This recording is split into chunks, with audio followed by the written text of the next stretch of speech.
Just a reminder, today's conference is being recorded.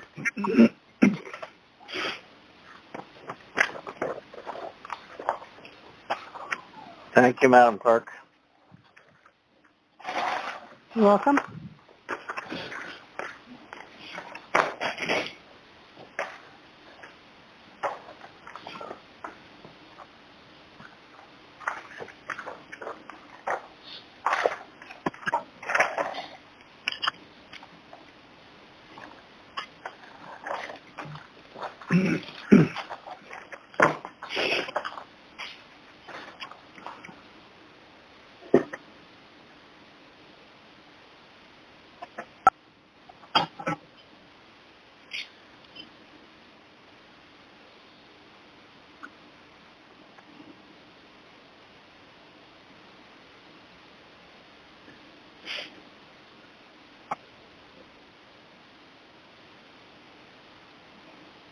Joining conference.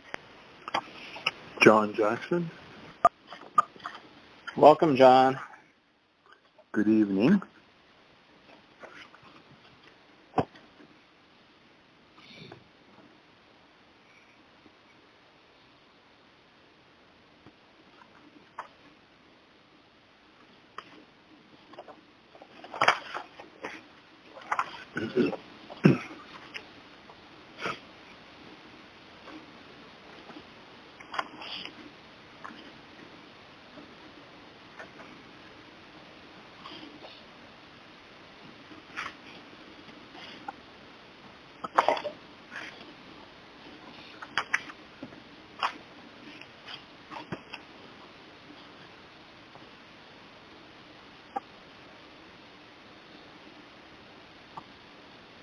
We are just waiting for Councillor Lamb, and then I think we can go ahead.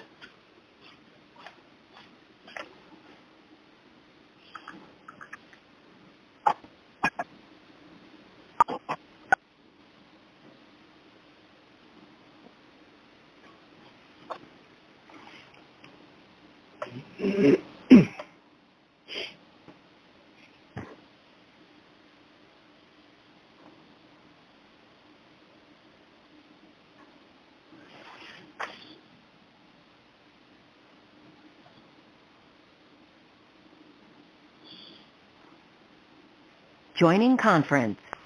Councillor Lamb. Welcome, Councillor Lamb. Good evening. Good evening. We now have all of our councillors on the phone, so I think we can start. And we have, in addition, we have our CAO clerk, Michelle Hendry, our fire chief, Bob Whitman. We have our planning consultant, John Jackson. And on the phone, we have Doug Hickey and Scott Nash.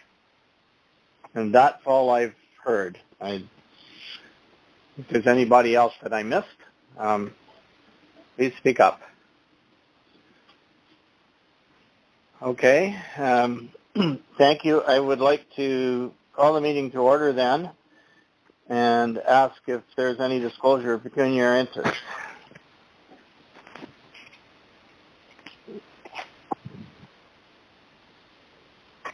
Hearing none, I will assume that there is none. The minutes will show that there is none declared.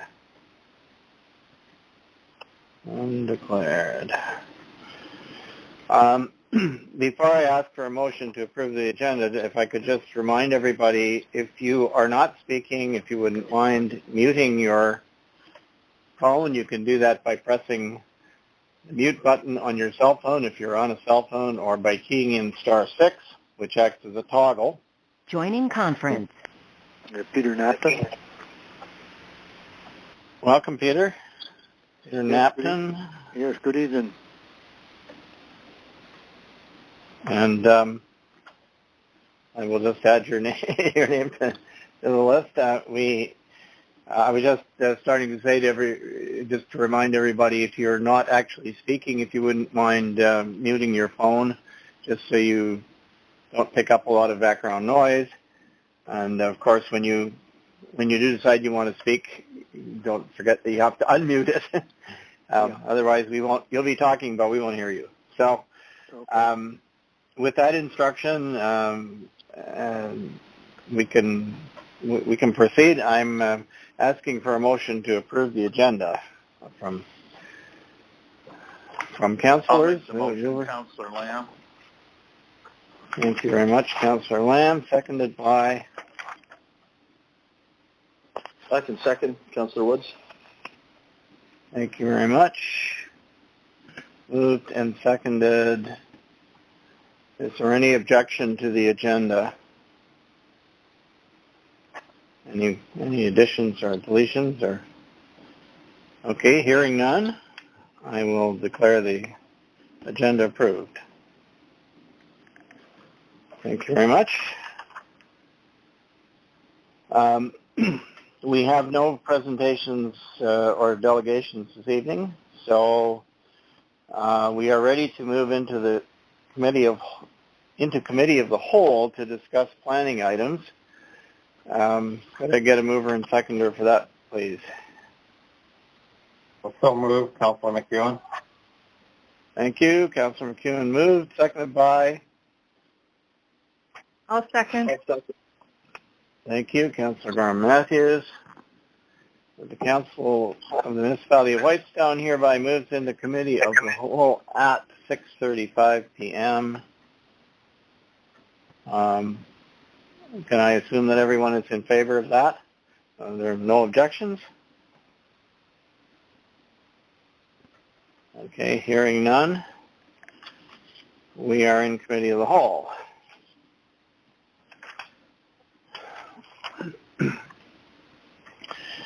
And once again, committee of the whole is an opportunity for councilors to speak with, and if there is someone else who wishes to speak, you can request that of the chair. But we're dealing with a couple of items here that are planning items. So,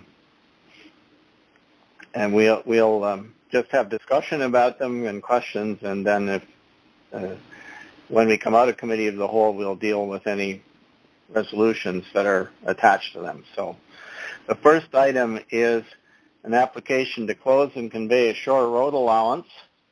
It's on Wawashkesh in the geographic township of Mackenzie. Very close to ones that we have dealt with previously, but on the other side, if you look at the drawing, on the other side of the property that belongs to the Crivets. So I guess what I'll do first is invite our planner, John Jackson, to make any comments that he may have on this particular. The applicant is Penny Lister, by the way. Go ahead, John. Thank you, Worship. This is about as straightforward as they get. No environmental concerns. Most of the shore allowance is above the flood elevation, so all but a sliver. This is one of those applications that actually had been part of a group application that never finalized their applications, in the sense they never purchased the land from the municipality, but they did survey it and deposit it some 10 years ago. The straight line projections are established now in the west between the Crivets and the Listers, and the Listers' neighbors to the east have consented. So it's an easy approval, in my estimation, for council to support the closure of the road allowance, shore allowance in principle in this case. Okay, thank you. Are there any questions or comments from councilors about this application?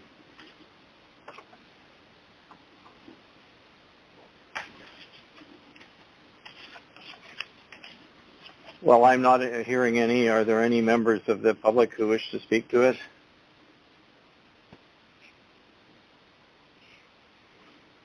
All right.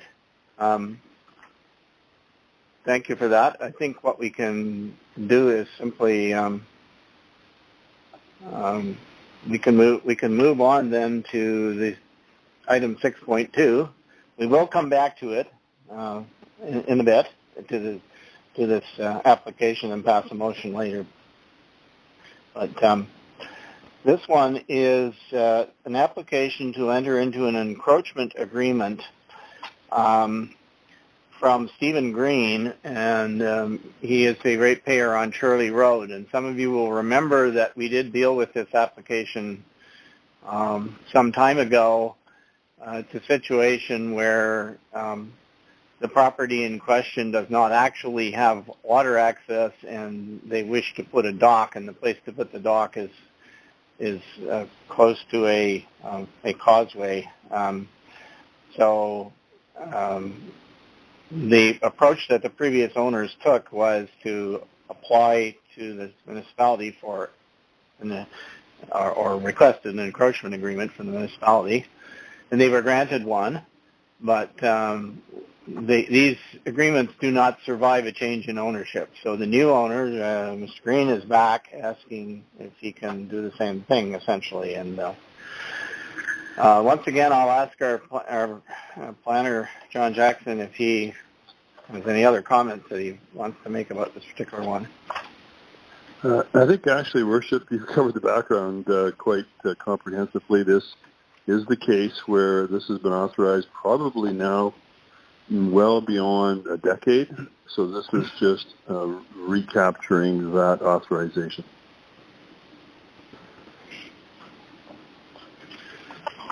All right, thank you. Are there any comments or questions from councillors? I have a question, Mr. Mayor. It's Councillor Woods. Go ahead, please. Reading through this and looking at it, this is so we're basically, he's going to build a dock there, and we're just giving him the right to have a dock and use it right there. Is this is it a boat launch right there, or is it a public launch, or can anybody use the launch, or is it just a launch for this property? If I could respond. Yeah, go ahead, John. There's actually a little onshore deck and a little set of stairs down to a floating dock. So it's not available for anything but the property owner to really walk across Shirley Road, go down this little step to a floating dock. So there's no other facilities there. The shoreline does not lend itself to any other kinds of activities other than strictly a pedestrian walking to get onto a small floating dock. Okay. Thank you, Mr. Mayor. Just to address the question, it's not a public landing. It's a private arrangement between one ratepayer and the municipality that we're talking about here. The public does not inherit the right to use it. Am I correct? That's correct. I'm asking Mr. Jackson. Yes, that's correct. Okay. I just thought that was the other part of the question that Councillor Woods asked. Go ahead, Councillor Lamb. Yeah, I was going to ask the same question. I'm the one that the original thing came in, I think, during my first term of office, if I'm not mistaken. But anyway, it was my understanding in the past that if someone built a dock like this, that at one point in the past that we were told it was a public dock because it's on, coming off public land and that kind of stuff. So it doesn't much matter to me, but if the answer truly is it's not a public dock, then so be it.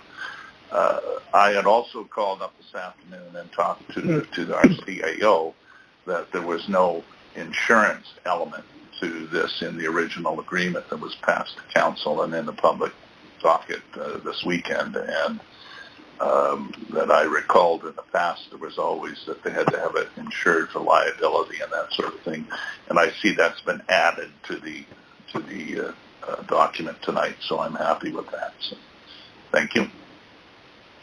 Thank you. Are there any other questions or comments, either from councillors or from the members of the public who are on the phone?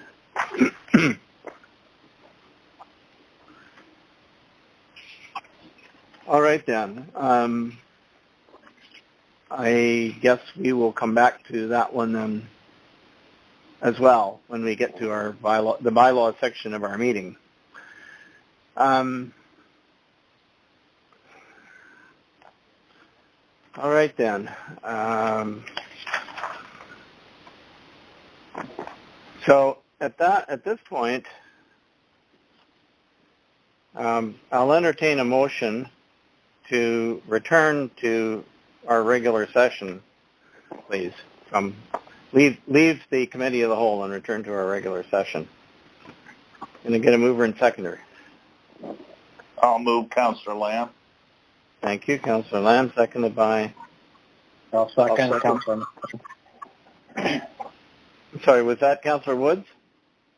Councillor McEwen can take it. No worries. Okay, Councillor McEwen. We'll get it, Councillor McEwen. So, all in favor of that motion? Is anyone opposed to that motion? I heard something, but was it a not me? Okay. I'll declare the motion carried, and we're back into a regular session at 6:45 p.m. Thank you very much. So, matters arising from the committee of the whole. This is the time when we would consider a motion to approve the shore allowance request by Lister. I will read you the motion that I have. Whereas an application has been submitted by Penny Lister for the closing and acquisition of the Shore Road Allowance fronting Lot 21, Land 42M-625 in the geographic township of Mackenzie, now the municipality of Whitestone. And whereas there are no official plan conflicts, environmental concerns, or planning issues with respect to this application, now therefore be it resolved that the Council of the Municipality of Whitestone has no objection to the closure and acquisition of the Shore Road Allowance fronting Lot 21, Land 42M-625 in the geographic township of Mackenzie, now municipality of Whitestone, and identified as Part 9 on Plan 42R-16378 as applied for by Penny Lister, subject to 1. The provision that only the lands above the controlled high water mark be available for stopping up and transfer, and 2. Payment of all associated costs and fees as determined by the municipality. And those are standard conditions for purchases of shore road allowance. Could I get a mover and seconder for that motion, please? I'll make the motion, Councillor Lamb. Thank you. Seconded by? I'll second, Councillor McEwen. Thank you, Councillor McEwen. Is there any discussion on this motion?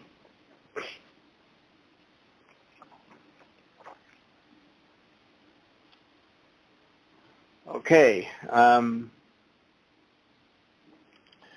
Hearing none then, I will take a roll call vote. Councillor Gorham Matthews. Yes.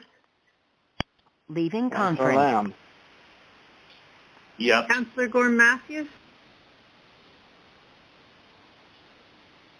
Okay, it sounded like Councillor Gorham Matthews voted yes and then left. Is that what everybody heard? Okay, Councillor Lamb. We'll keep going. Yes. Councillor McEwen. Yes, Mr. Mayor. Thank you. Councillor Woods. Yes. Okay, thank you. And I'm in favor as well. So that motion is carried unanimously.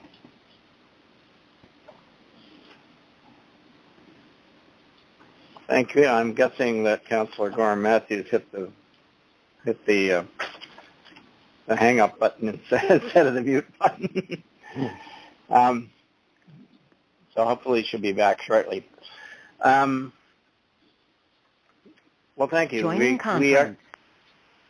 Councillor Gorham Matthews? She's back. Welcome back.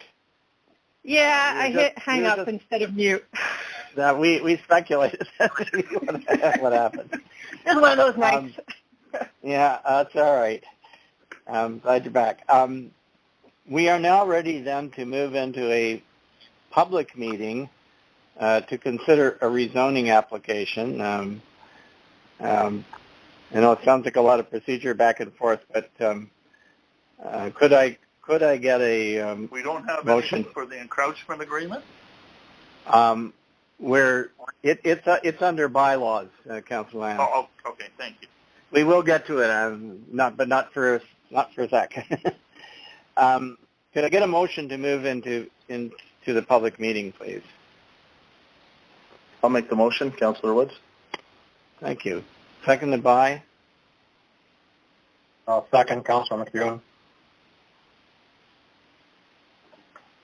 All right. Thank you.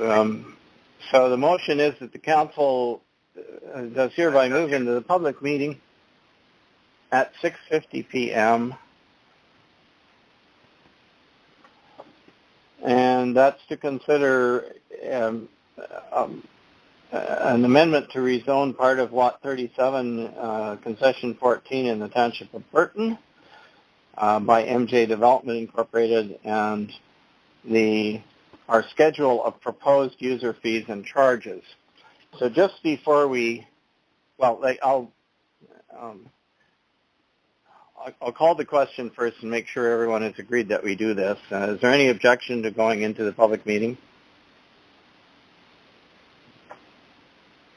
Hearing none, I will declare the motion carried, and we're in the public meeting. Before we start, I would just like to do a couple of formalities here. First of all, we need to recap who is participating. We have with us our four councillors: Councillor Joe Lamb, Councillor Beth Gore-Matthews, Councillor Joe McEwen, and Councillor Brian Woods. And I'm Mayor George Comrie, and we have also staff, two members of our staff, Michelle Hendry, our CAO clerk, and Bob Whitman, our fire chief. We also, I believe, still have our planner, John Jackson, on the line, and I have not heard the others who are on the call leave, so I'm assuming that you are also still here. Please just let me know that you just acknowledge Doug Hickey. Still here. Thank you. Scott Nash. Yep, still here. Thank you. And Peter Napton. You're still here. Thank you, Peter. Is there anybody else that I've missed? We do record the participants of a public meeting.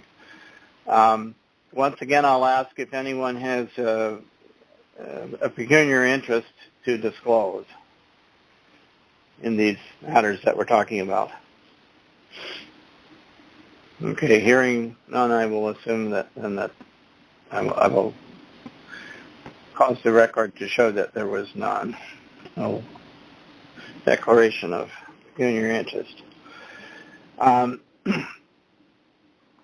So we have the two items to discuss, and if I could just remind you, if you do want to speak to it, please address the chair, and please wait your turn. There's not that many of us on the call, so everyone should have an opportunity to speak about any of the items that they wish to. The first one is a zoning bylaw amendment, as I said, and the reason we do this in a public meeting is to make sure that there's an opportunity for folks who have objections to the proposed rezoning to make comments about it. So I will ask the clerk if there are any letters or related correspondence that have been received about this. This is item 4.1, the MJ Developments Incorporated application. Madam Clerk? Thank you, Mr. Mayor. None received. All right, thank you. John Jackson, would you like to make any comments about this? Certainly, Your Worship. I'm hoping I'm unmuted. I've been back and forth, but this application is kind of a follow-up implementation condition of a consent of the planning board to split a property on the Magnetawan River in half that had a previous site-specific zoning that declared that the original frontage in excess of 200 meters of frontage and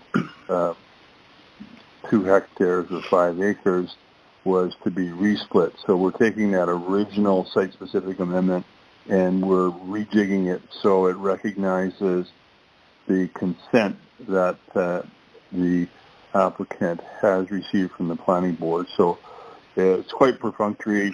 We don't believe there's any planning issues. It meets the development would meet the planning instruments in terms of size of lots and frontage. So it really is almost a housekeeping exercise, Your Worship.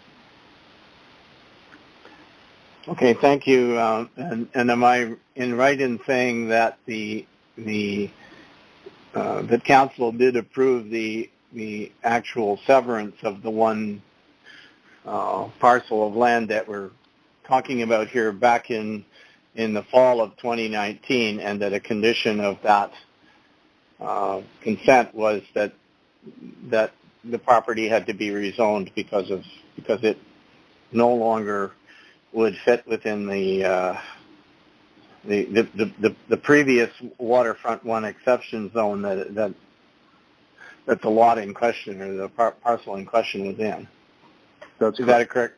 Is that correct? Yeah, you've got it described correctly. Thank you, Your Worship. So what we're doing essentially is we are now dealing with one of the conditions that was attached to that prior approval in the fall of 2019.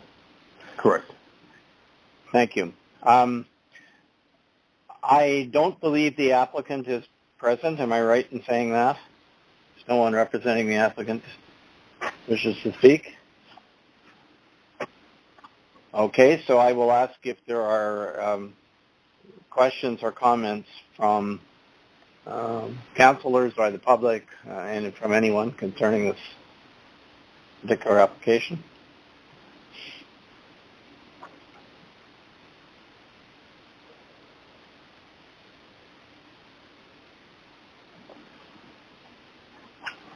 Okay, I'm not hearing anything. Going once. Is this... Sorry, Councillor Lamb, I was on mute. So I'm looking at this, and I see under zoning bylaw lots 1 to 5.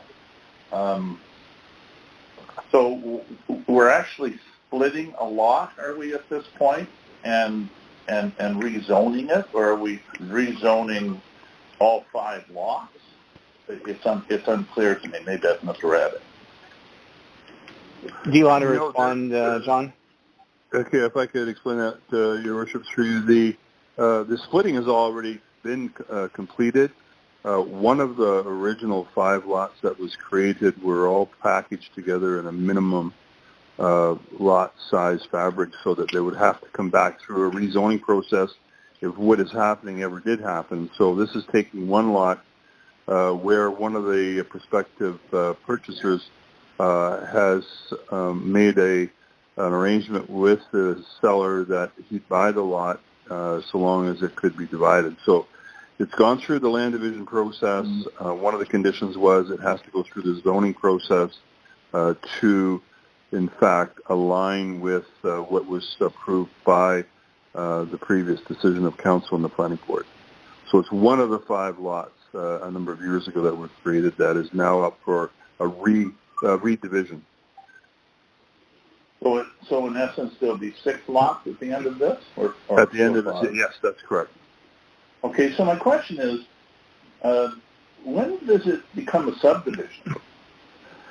Well, that was a question that came up in the original application that caused a kind of comprehensive discussion where you are extending utilities or services. This is all along the river where it's all water access out of Harris Lake Marina off Highway 69. So it was going to create no further service burden on the municipality, and so there was no foreseeable reason that there would be a plan of subdivision benefit in this case. I can remember this as being a little bit controversial at the time because it's, some saw it as a way to kind of get around the subdivision agreement and that sort of thing. So let me ask you this. In the future, can you take any one of these 5 lots or 6 lots now and further subdivide them? Well, not the ones that are being created now, because they're not going to be able to be divided again. I'd have to check to see.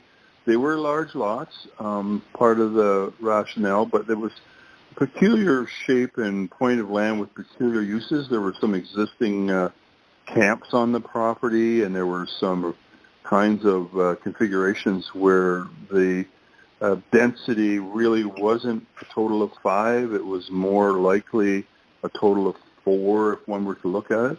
And our policies allow them to come back to be reassessed, so it was all within our rules, if you like. So those things were considered. Thank you. Go ahead, Councillor.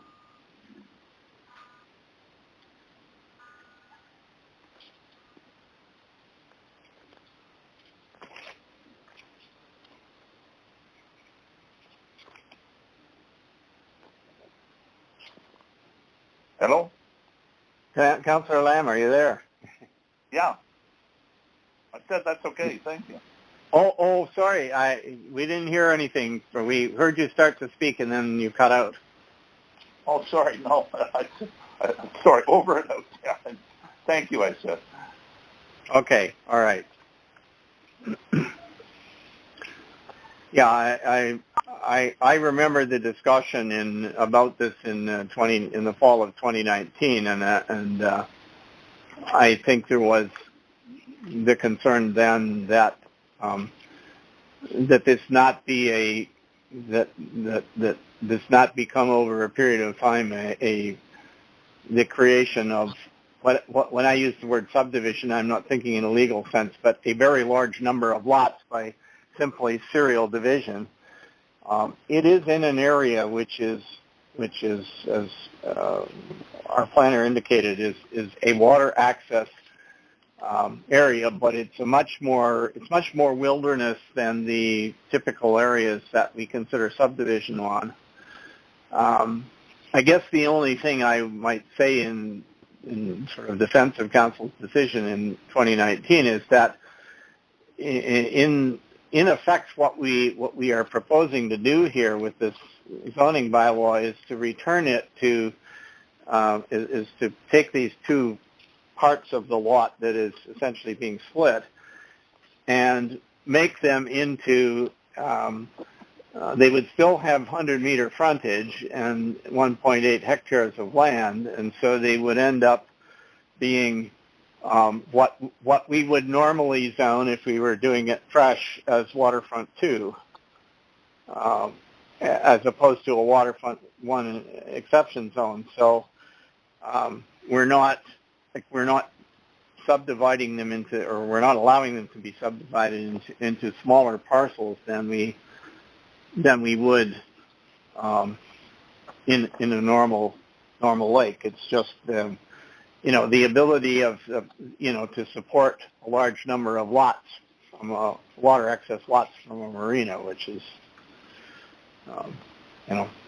somewhat might be a limiting factor. However, it looks like in this particular case we're not breaking the whole the whole scape of the property there, nor and so far we have not and we've been assured, by the way, that the neighboring ratepayers in the area were notified, and we have not received any objections, as our clerk indicated previously. So it appears that the neighbors are not up in arms about it. Any other questions or comments from anybody about this particular?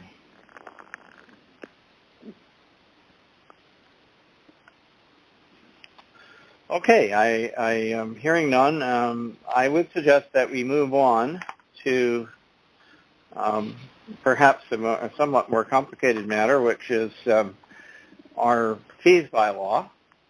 And again, council does its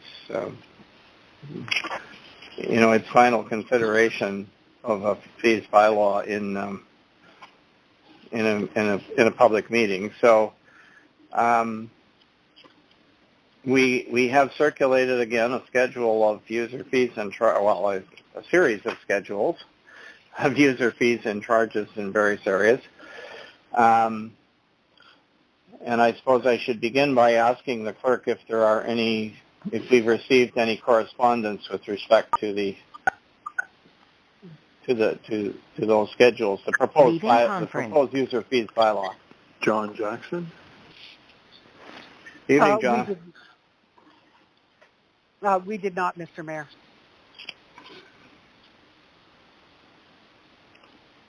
Okay, then. Are there, this is an opportunity for council, if it wishes to go, councilors can, of course, go through and note any comments that they might have about those schedules.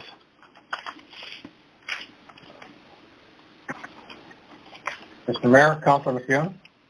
Yes, sir. Go ahead, please. We've already gone over the schedule a couple times, and I guess it's what I'm hearing. We're looking at further fine-tuning them. Is that your hopes here tonight?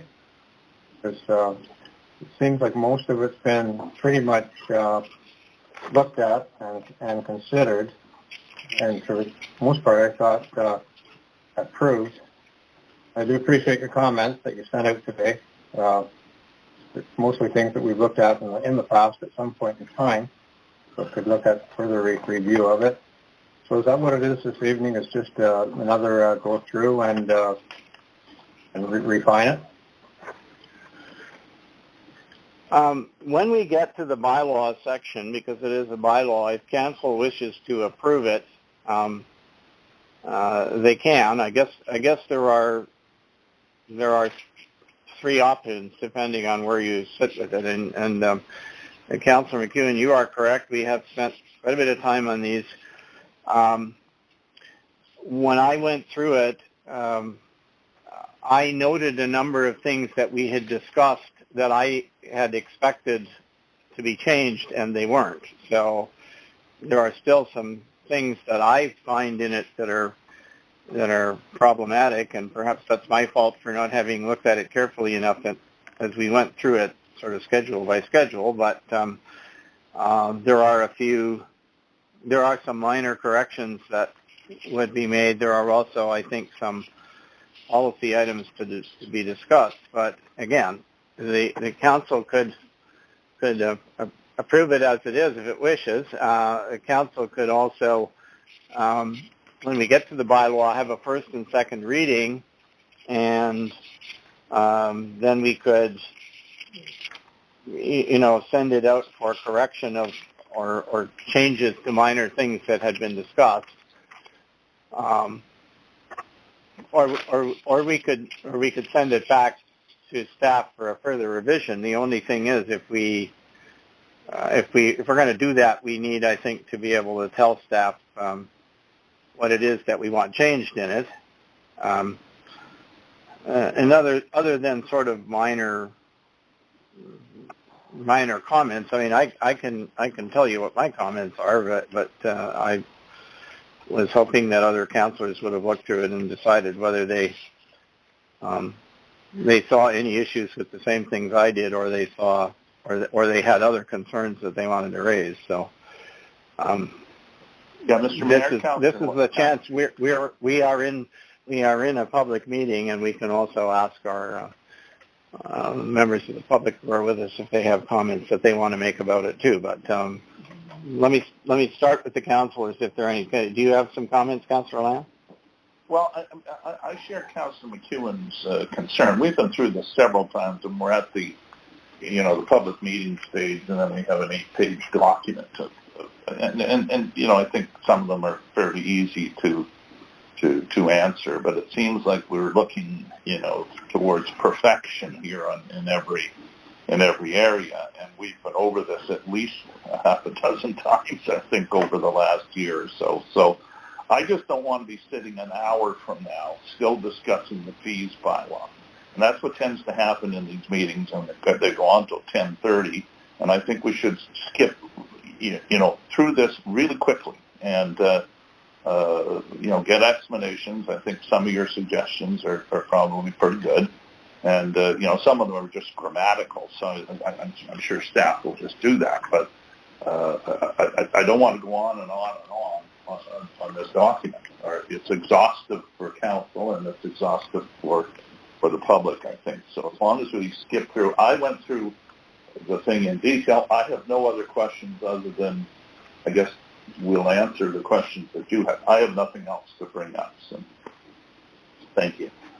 All right. Well, let's. I don't want to spend a huge amount of time either. I don't want to prolong this. But so let me just go quickly through the schedules and ask: does anyone have any issues with Schedule A, which is facility rentals? Pretty straightforward. The only things really in there were kind of like typo. I think, as Councillor Lamb says, in the category of typos, which I assume you would allow us to correct, or allow staff to correct. So as I understand it, excuse me, Councillor Lamb, funerals or funeral receptions won't kick out other events. Is that true? That are booked. Well, I raised that question because it sounded like somebody thought that they did, but okay. Does anyone know what our practice has been in the past? I don't know why they would, but because I would be in favor of that. Certainly, if the fall fair was in there, you don't expect them to vacate the place, or if the library, events that are advertised for a long time, or there's many other events that are there. I wouldn't expect to say, well, you can't have your whatever tomorrow because someone wants it for a reception. There are other venues in town, the Legion and other places. So I'm completely comfortable with the language that's here now, and I don't think a funeral reception should take precedent over everything else and kick them out. So I'm okay with the way it's written here. I agree, Mr. Mayor. I think I'm fine with the wording as it is, if it's available. I think that spells it out. Yeah, I think my only comment was that availability is a condition of any use of the hall, right? If the halls are not available, it's already booked by somebody else.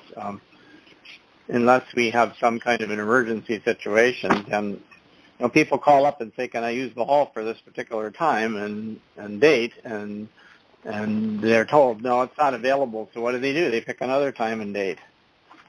It doesn't affect how much they pay for it. If they have to pay for it, they have to pay for it. If they don't have to pay for it, they don't. But it doesn't matter whether it's available or not available, right? That's why I objected to those extra words being there. I don't think they need to be there. So, anything else about Schedule A? Okay, Schedule B is the landfill rates and fees, and again, we did discuss this, but there were some things that I thought we had agreed to, and to change, and they're still here. The first one had to do with trucks and trailer loads and that sort of thing, and the suggestion that somehow a half-ton truck is different from a half-ton pickup is different from a one-ton pickup. If we had a weigh scale, maybe you could convince me of that, but since we don't, I don't know the landfill attendant is going to look at what's on the side of your truck. It doesn't matter how much stuff you got in it. They're going to say, "Oh, that's a 1-ton truck. You have to pay this much." And the guy will say, "Gee, I wish I'd brought my half-ton truck instead because it would have fit in there." And if somebody has a 3/4-ton truck, what then? Do they get it free? Or, I mean, I was under the impression that this was being taken out, and it's still there. That's why I was a little surprised to see it. Go ahead. Can I comment on that one? Sure, absolutely. This was talked about at great length with our ad hoc committee, and you're quite right that the actual box size, the bed size within a half-ton, 3/4 ton, or 1 ton is virtually the same thing. And I thought the reference to the 1-ton truck in the two locations on the sheet were being omitted, period. And we would reference half-ton truck or trailer equivalent to half-ton truck as a reference of volume sizes for the vehicle. And a trailer can be extremely large. And I appreciate your comment on that one. You said a 6-foot by 10-foot by 2-foot trailer. That pretty much equates to a pickup without just saying trailer. Trailer gives you can put you all over the map. You can have some very, very large trailers, and then it puts the pressure on the attendants to be constantly making big decisions on it. So if they had a quantitative size of, as you're saying, 6 by 10 by 2 as a trailer or a half-ton, then if it's equivalent to 2 half-tons, then 2 fees. If it's equivalent to 2 trailers, then 2 fees. I believe that was Mr. Woods, Councillor Woods could correct me on that if I'm wrong, but I think that was kind of what we were contemplating on the size of pickups and trailers.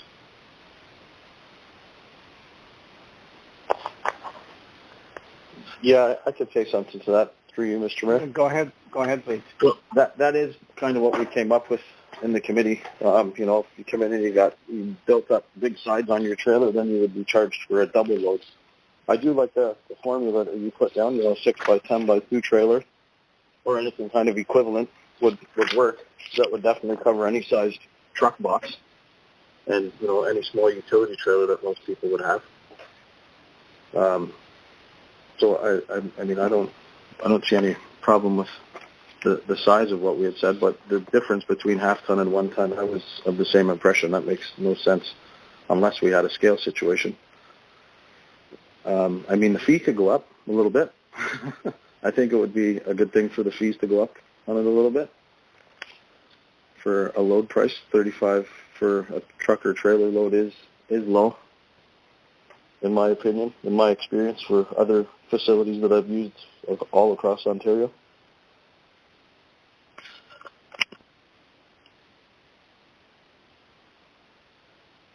Councillor Woods, if I'm not mistaken, we were looking at like a $50 to $65 range for a pickup truck of assortment of household construction waste. Yeah, that's basically the numbers that I had got back talking to some contractors that even use the McDougall site for what approximately they would be charged for a truckload of construction debris, be it, a little bit of drywall, some framing lumber or whatnot that goes in there, and what their average charges would be anywhere from $50 to about $65. Councillor Lamb, I would suggest we make it $50. We review the fees bylaw each year as part of our budget, so we can see how that goes for the year, and if we need to increase it more next year, we can. I would second that, Councillor Lamb. Okay, well, what I'm trying to do, and I'm sure our clerk is trying to do as well, is to just kind of keep track of what people are saying about these various things. So, do I hear some kind of consensus? But anyway, let me ask the question this way, because we're still in a kind of committee of the whole situation. Can we? Does anyone have an objection if we were to combine those fold those lines into a single line, and for for a truck or trailer of the size that I've indicated, that we set the fee there at $50. Mr. Mayor, can you accept Yes. the question from the public? Sure. It's Doug Hickey. A very simple solution is to find the cubic feet of volume. For example, a typical truck is 4 feet wide. It could be 5.5 or 6.5 or 8 feet long. A trailer could be 4 by 8 or 5 by 10. So if you just say a truck is 4 feet wide, 8 feet long, that's 32 square feet, 2 feet tall, 64 cubic feet. So you set a fee for up to, pick a number, 50 cubic feet of stuff. And then if it's a 4 by 8 trailer, that's 32 square feet. If it's filled up 1 foot, that's 32 cubic feet. So instead of defining it by truckload, because they're dependent on size of truck beds and trailers, they could be 4 by 8, they could be 5 by 10, they could be 5 by 12. I think you just took anything up to 50 cubic feet, here's the price, $50. And use cubic feet as your measurement stick.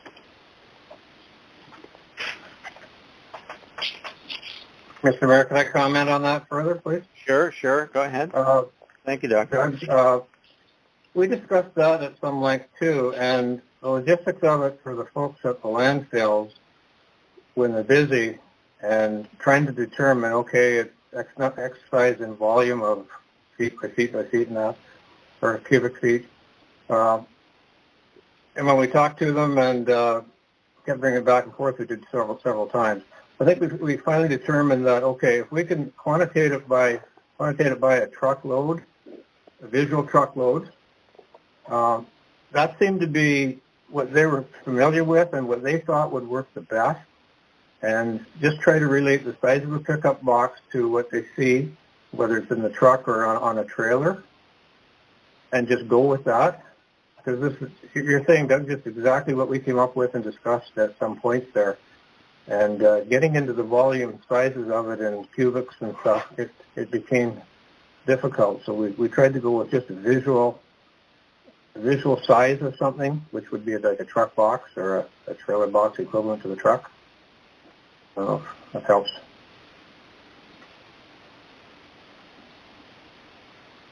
Okay, well, I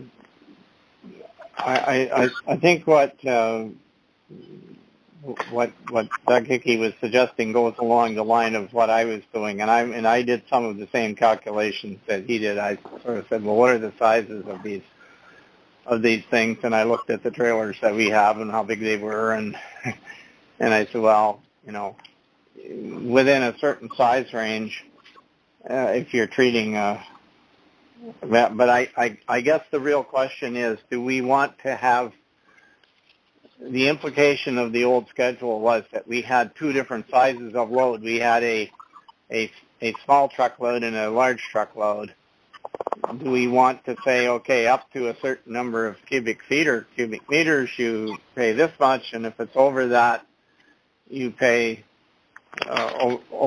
you pay this much, and presumably there's a ceiling. Like if you come in with a dump truck full of it, we're not going to take it, right? So at some point in time, we have to put a limit. But I'm just looking for what council wants to do here. Do you want to have one size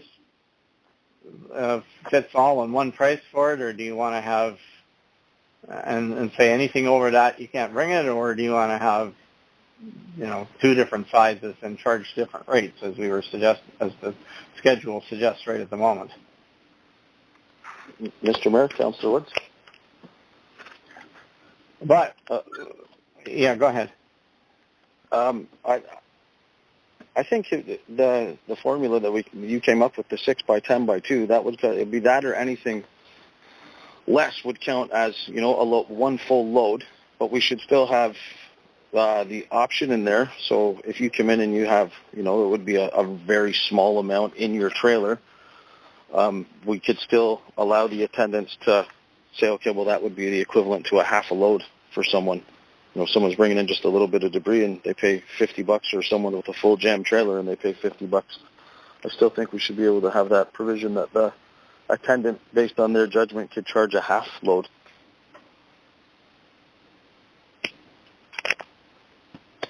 Okay, well, this is, I'm not sure if we have a consensus here. We might, maybe we have to, I don't know, maybe we have to send this one back unless you want to add the discretion item to it. Yeah?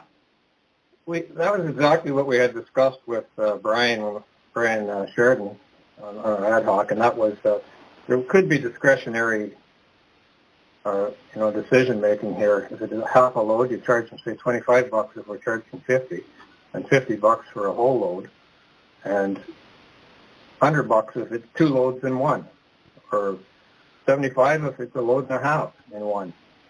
So the discretionary thing would kick in, and I think it would work. And we discussed this with the attendants too, and that was what they thought would work for them, to be honest. Getting away from half tons, 3/4 tons, and full-time trucks and stuff. Just stick with kind of the one size fits all and give them discretion. Okay, so do you want to make it $50 and add discretion then? I would move that if you're looking for a mover. Okay, well, okay, all right. Well, I think we've potentially got a solution. We will come back. Just hold your motion for the moment. We'll come back, and unless there are other comments, the other councillors who haven't spoken or other parties who haven't spoken have comments about this particular thing. I'm okay with what's been suggested. Okay, thank you. Councillor Gorham-Matthews, do you have any concerns? No, I'm for letting the attendants use their judgment within terms of, give them a price range to follow, and, not everybody's going to have a full load, so it's more fair to allow them to have that discretion. Okay, so I did question why propane tanks was in here. Am I missing something? Well, before that, you were suggesting about the one free load of leaves.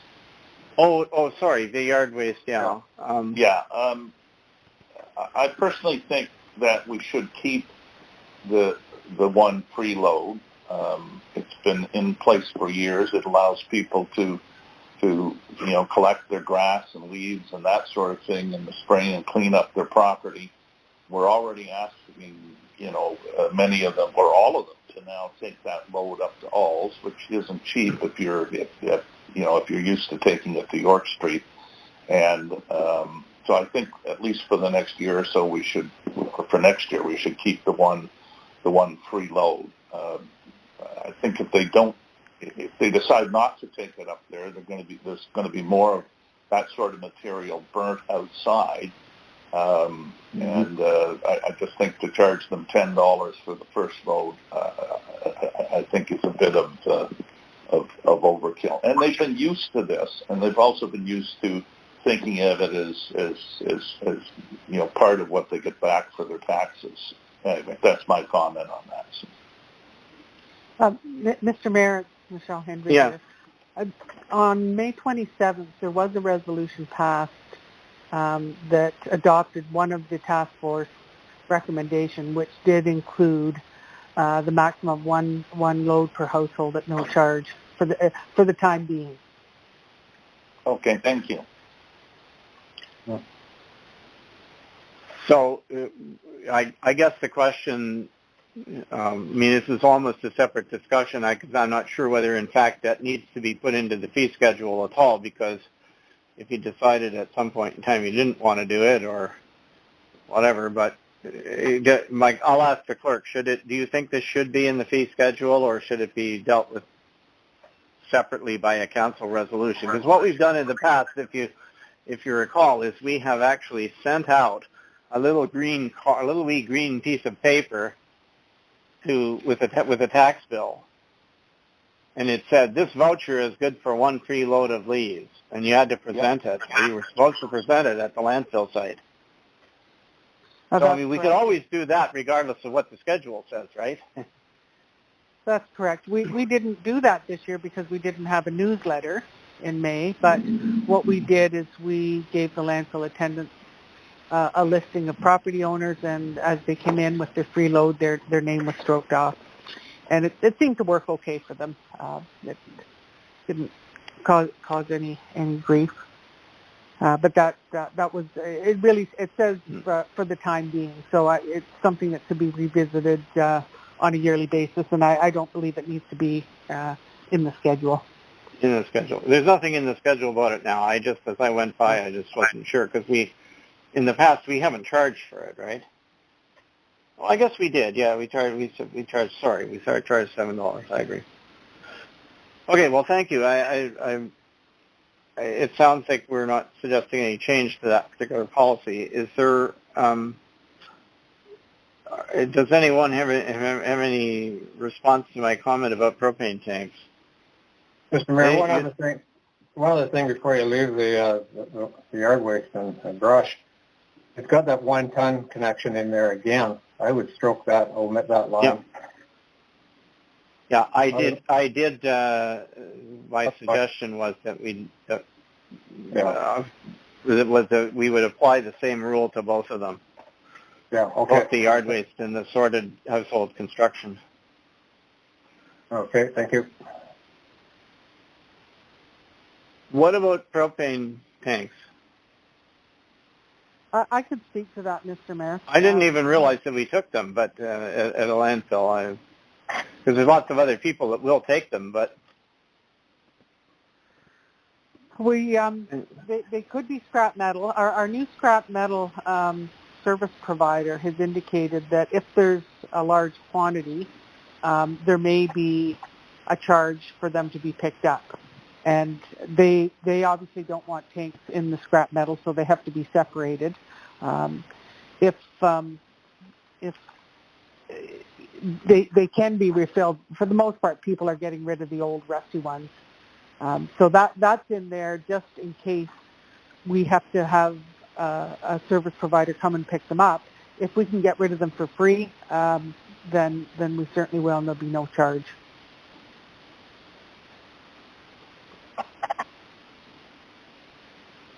okay. So you're saying the service provider said if there were a large number of them.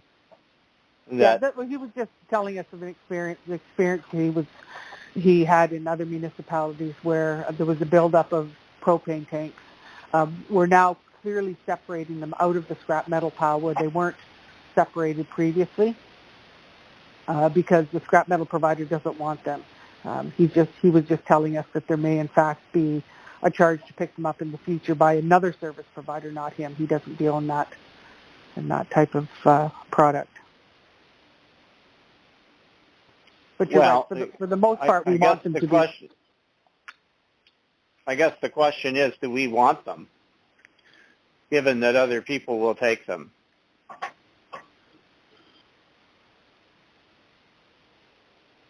Mr. Where do Mayor, you take them? Mr. Mayor, is Canadian Tire or someplace? I think when we discussed this item, the actual cost was suitable, and if it's going to cost us money, then we would be starting to charge $5, $10, whatever it was, if that's what it cost us to dispose of them. So it was just a service we were providing. So people don't have the car to use worn-out propane tank in their car all over the country. Okay. Well, I guess I was trying to get clarity around what would happen if I took one to the landfill site. What would they say? Like if I went there today and said to them, "I got a propane tank," what would they tell me? My sense is they would have to put it. Yeah. Go ahead. Or a comment on that, Mr. Mayor. They would put it in a separate spot and figure it out from there. But they wouldn't charge me anything for it, right? Right. Okay. Can I say a comment, Mr. Mayor, it's Councillor Woods. Sure. I think when it comes to the service providers saying that they don't want them, in my experiences with scrap metal, the small tanks, which is like a single-use propane tank that you would get for like a torch or, a small propane barbecue thing, those, they definitely wouldn't want those thrown in with the scrap metal. Because, if there's anything left in them, they go to crush them, shred them, they could have explosions, they would have problems like that, even with the bigger tanks. And the reason being is if someone has a very old tank with an old valve, and they haven't fully emptied it, if they throw it in that scrap pile, same problem, where they should be put to the side to, counteract that potential problem. But if your regular propane tank for your barbecue or something, if the valve was taken out, then that would ensure that there would be nothing in them. Not that I'm saying anybody should go do it on their own, but they can be taken out, and then that could just be thrown into the scrap pile. That wouldn't pose any problem. That's been my experiences with scrap metal and bringing in propane. Okay, well, look, I don't know if this is a big issue. Maybe not. People aren't bringing them there. I was under the impression that they wouldn't take them, so I guess that's why I wondered when we went from that to actual costs, I wondered what the intent was. But we can leave it the way it is for now and see what transpires, I guess. Now, the only other thing on this paper that I sort of flagged was the styrofoam, which was labeled as household styrofoam and was, I guess we had a line for, and I'm treating it in a sort of a similar manner to boat wrap. We don't talk about household boat wrap because the average person doesn't wrap their own boat, right? But most of our boat wrap would come from marinas, from businesses. We had said previously, or the committee had said previously, that if individuals went out and got themselves a new flat screen TV or something and it came in a box with some styrofoam, that you could bring that to the landfill site and it would get, for free, it would get put into the furniture bin and disposed of. At least that's what I heard. Is that, first question, is that still true? And then the second question is, what is the arrangement for a business that has larger quantities or more frequent quantities, and because they're receiving stuff that's packed in styrofoam, or they're making styrofoam making. I guess I'm not sure if styrofoam is the exact precise technical term, but polyurethane foam, plastic foam. What's the arrangement for that? So, someone want to? Does anyone have any comments on that particular subject? Mr. Mayor, Councilman McEwen? Yes. Judy has been the one who's been dealing pretty directly with McDougall, for instance. And Michelle, you could probably correct me on this, but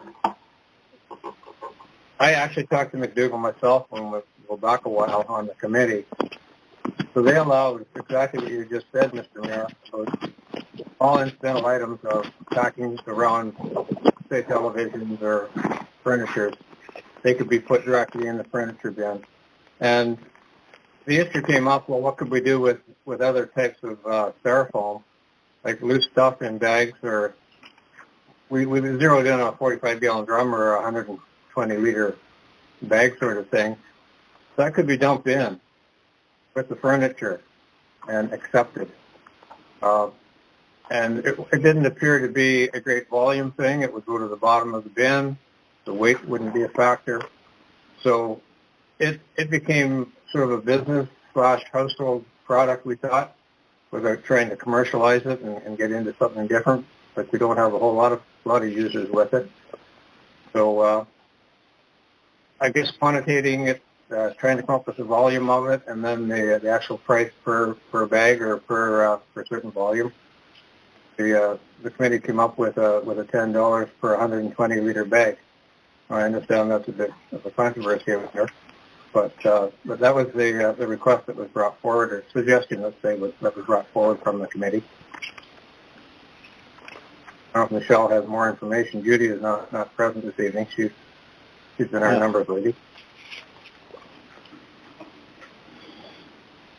Okay, so did we encounter any sort of a problem with these going in the furniture bin? Do you know? I'm asking our CAO clerk. Oh, thank you, Mr. Mayor. Not that I'm aware of. No, and I haven't heard any indication that was problematic.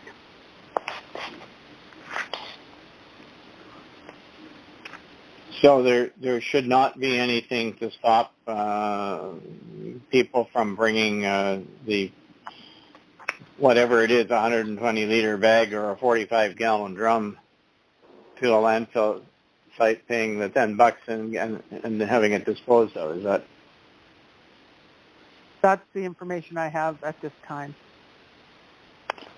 Mr. Mayor, could I say something quick? Sure. Just down to the volume. The 45-gallon drum is not 120 liters, depending on whether or not you want to use the imperial gallon or the U.S. gallon. It's 170 liters or 205 liters. So it's not just a garbage bag's worth when you get into using a full drum.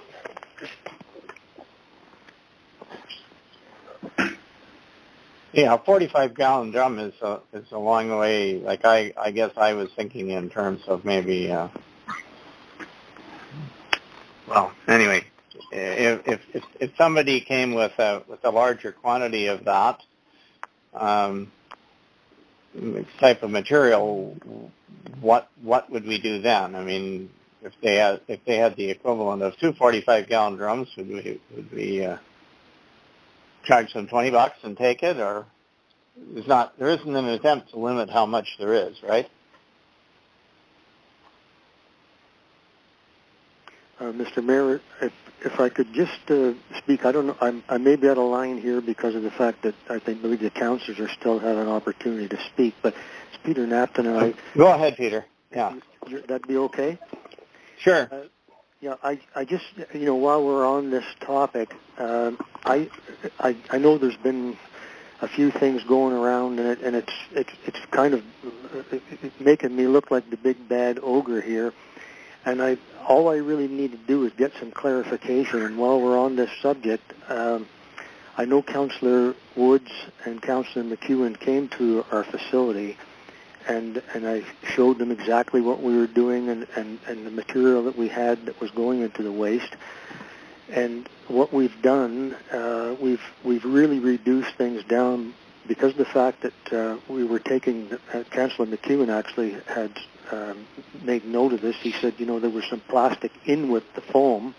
And I said, well, I can easily eliminate that. We'll take the plastic because some of the buckets when we mix get damaged. So we've eliminated that. The plastic, it's clean plastic. We clean them and put them right into the recycle now. So we've really reduced things down. I've got it down now to, it's about a bag and a half. And I always say a bag and a half. It's a green garbage bag and a half per week. That's about what we're producing right now, which is, to me, is not a lot of waste. Wintertime, we get a little busier. There probably could be, I could get it down. We're breaking things down so they're small pieces and bagging it, and I could probably get it down to a couple of bags. But I received a letter, and this is where I just wanted to kind of get clarification on this because I was charged, actually when I went to the dump, the attendant said to me, look, he says, I don't really know what I should charge you for these 4 bags. And I said, well, I don't know either. I said, until we get some clarification, I said, I'm dumping this stuff and we'll sort it out. Well, obviously it got sorted out because I got a letter saying that I refused to pay. Well, that wasn't the case. I didn't refuse to pay anything and intend fully to pay the invoice. But I need to know if I go with a bag or 2 or 3 bags, and if they're going to be $10 per bag, somehow it doesn't seem right for the next guy to come with a load of stuff in his pickup truck. and gets charged $35 or now, as the case may be, maybe $50, all I want to look at the thing and think, hey, you know, I don't feel that we're a business that's some massive thing that's dumping all kinds of refuse in there every week. That's not happening.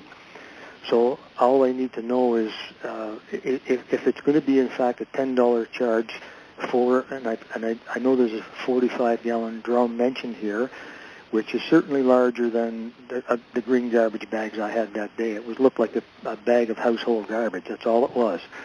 So I don't feel it's really fair for me to get charged $10 for those bags. Okay, thank you for that comment. Does anybody have a suggestion as to how we could? Mr. Mayor? Yes. I don't want to take too much airtime here, but the 45-gallon thing, that was just to give us a visual size of something. And I guess I was more familiar with that because that's what we use for garbage containers at the fall fair. And we had jumbo-sized bags, they're called, and I think they'd hold 60 gallons. So if someone were to use the equivalent of the bag that would be used in that drum, or two of them to make up the equivalent of a 45-gallon drum, $5 a bag. There should be some discretionary thing here, maybe. That would be my thought. Okay, well, get some all right. Well, let's see if we can get some clarity around something. We won't try to do it on the floor of the meeting right now, but let's see if we can. Okay, is there anything else about Schedule B? Because I want to move on quickly. Some of these schedules I don't think there'll be any comments on. Just one quick one, Mr. Mayor, on Schedule B. Yeah. Still. Yeah. I know we passed a resolution a while ago about the construction waste. And it says here in Schedule B, no commercial construction and demolition debris accepted, no shingles accepted, no tires accepted. But when we actually passed and voted on the resolution, it read, I'm just pulling it up here, eliminate the acceptance of all commercial construction and demolition waste, including shingles. And the way that that's written, everything in that sentence comes along with commercial. So it should be no commercial construction and demolition debris with shingles, not no shingles accepted. So we didn't pass that. And that was in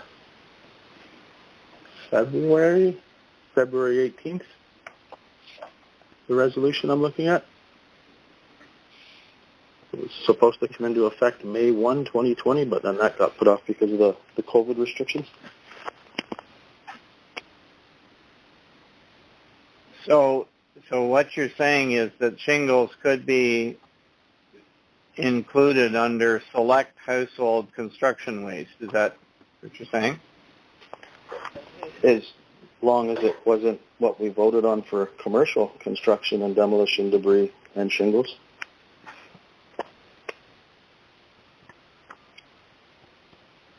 Okay, no, I'm just trying to get clarity as so you're saying that a small quantity of shingles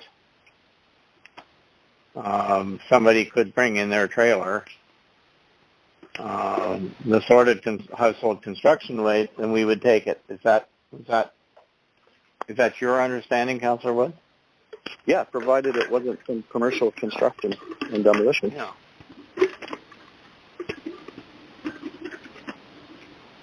Anybody else have an opinion on that? Just a question on the quantity. I know we discussed this thing forwards and backwards too quite some time ago. Kind of got my mind away from it since I thought we weren't receiving any shingles. So, Councillor Woods, would you look at a whole roof job as being non-commercial if a person did it themselves and brought a couple pickup loads of shingles to the landfill?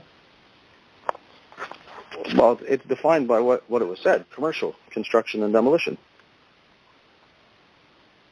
That's what we had voted on. We said including shingles. Okay, I guess the question is, though, what if somebody comes with their sorted household construction waste, and it is a pickup truck absolutely full with shingles because they've taken the shingles off a small building, right? Such as would fit in the body of a pickup truck. Mr. Mayor. So the whole load is shingles. Go ahead, Councilor Lamb. Yeah, I thought part of this was commercially big buildings that were being taken down as shingles and that sort of thing could be accepted at McDougall. But I thought at one point during the last few months, McDougall has said we're not going to take your individual waste from these sorts of programs. So I guess my question would be, if they can't bring their shingles to the landfill site for a small job, I'm talking a resident, not a commercial, what would they do with them? They're not going to keep them on the property. What's the alternative? You would have to get a dumpster, get a container from a container service. Well, it would seem to me that small quantities of shingles that are done by a resident, not a contractor, should be allowed in some way, fashion, or form, and charged appropriately, whatever that is. Okay. Well, yeah. Go ahead. This is one for a long discussion because you could say you take a house like mine and there's three pickup loads of shingles on it at least. I could take them to the dump in 3 different loads, and it's coming from a residence. And secondly, the McDougall thing, I believe we're getting more clearances and working closer to receiving waste zone stuff all the time. I wish Judy was here tonight. So I just questioned her on that somewhat recently. And I don't know what to say about the shingle thing. It's one thing to have a mixture of shingle with other construction debris and have a pickup load, and it's another to start allowing pickup loads of shingles. So I really don't agree with this open thing on shingles. Well, Councillor Lamb, I have no problem with not accepting shingles if all they have to do is drive over to McDougall and have them accepted there. I'm fine with not accepting them, right? But if they can't, and to pay $600 or $800 for a dumpster to put a couple of truckloads of shingles in seems inappropriate to me. But I mean, you guys studied this, I didn't. So.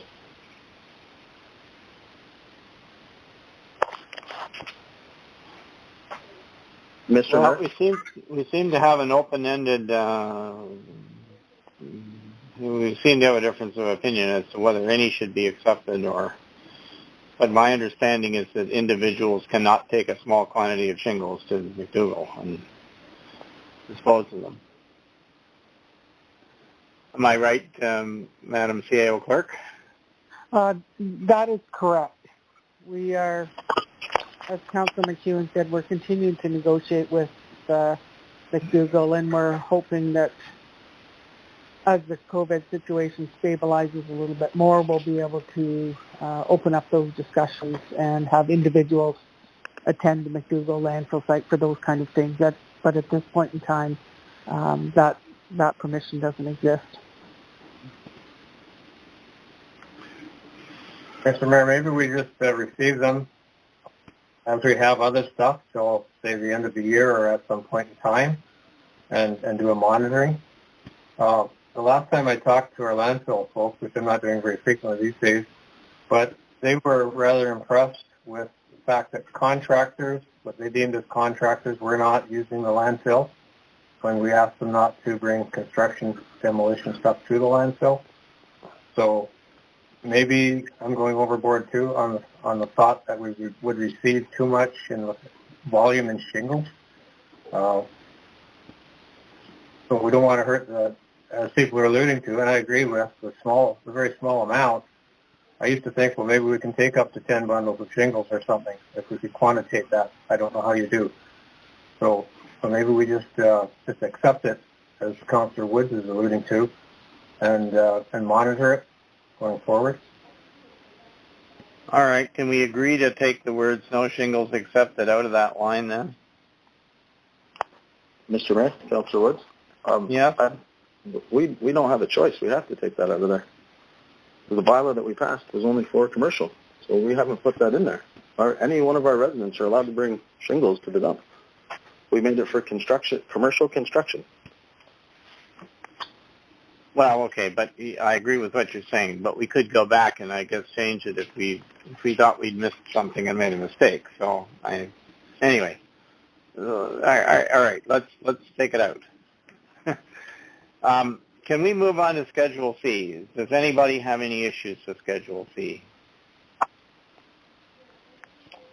Councillor Lamb, yeah, your second question, I don't know about the first one, why the minor variance is going up so much, but the second one for security deposits so large, I think most of them are $1,000. I think that's in there because, to impress upon people that they're going to be paying these costs. And I know we're going to bill them back anyway. But in some cases, they're more than 1,000, and in others, they're less than 1,000. I'm afraid if we don't have a security deposit, they're going to end up with a big bill at the end, and they may not know what the bill is, going in. So, we finish the process and give them a bill for $1,250, and they're stunned because they at least by saying $1,000 and it's their actual cost. I don't think we've had any problems with people, paying their security deposit on rezoning or official plan or whatever, right? I think they've paid them. So I don't think $1,000 in today's world is inappropriate. I think we also have people that start the process and then abandon the process. So it's easier to, say that our costs are $600, here's $400 back, than it is to say, you abandon that. We want $600 or we're going to put it on your taxes. So I have no problem with the security deposits, and I think they are necessary. But that's my question there. Yeah. Whether there's a site plan agreement only $300 or whether we're quadrupling the fee for a minor variance, that's beyond my pay grade. So someone else will have to answer those. Well, I'm assuming that these costs came from our planning department. Perhaps our CAO clerk can comment on briefly on why those numbers were.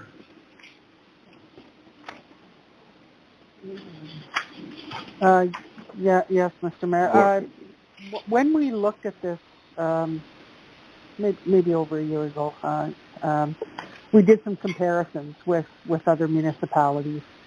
The one that did catch my eye this time, and I don't know why I didn't catch it before, is the low amount for a site plan. And what we recognized that most recently we spent an awful lot of time on a site plan. And when I asked the planning assistant about that, she said that the municipality has done so few of those.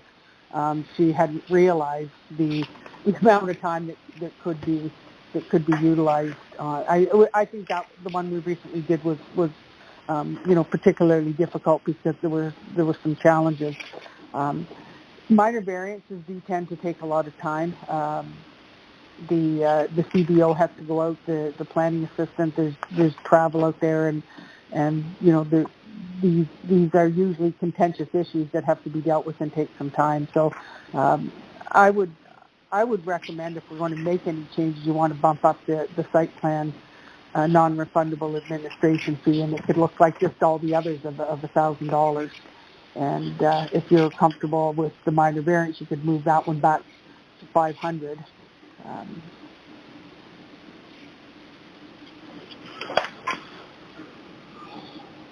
Okay, well,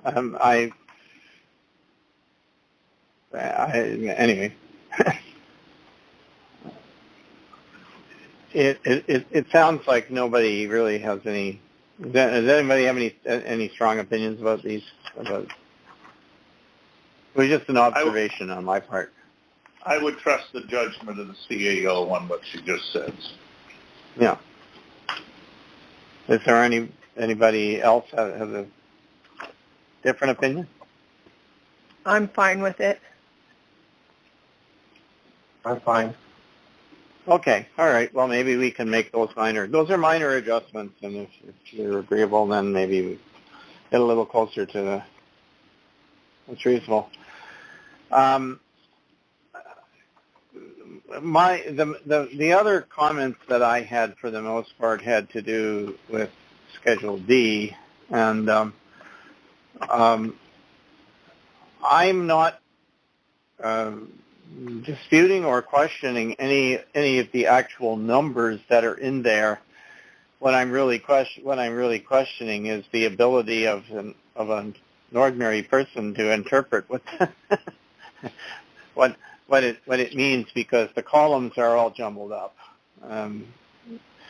It looks, if you read the column heading, it says dollars square foot unless noted otherwise. And the first thing I can see is a single-story finished residential seasonal dwelling is $140. That's under this dollars per square foot column.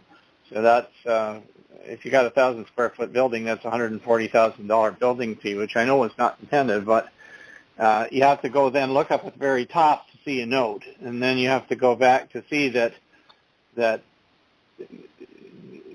I know it says dollars.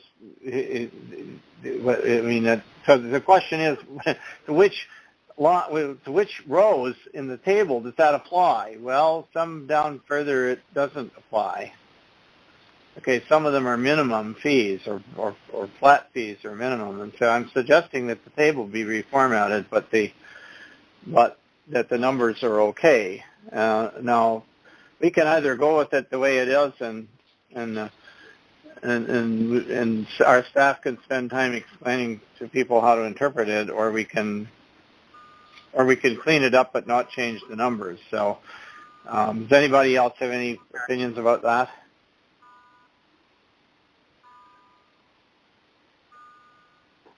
Mr. Mayor, I have an opinion. Oh, I apologize. Go ahead. Mr. Mayor, I did question the fees and this particular line down there, and I don't think it's meant to be totally clear to the person reading the schedule. They will go to the building office and get some actual numbers before they do too much anyway when they're looking for permits and such. So I initially had thought too, well, maybe there is a bit too much discretionary on there, but after I talked to Tyler, this is a while back, I was sort of satisfied that the status quo would work.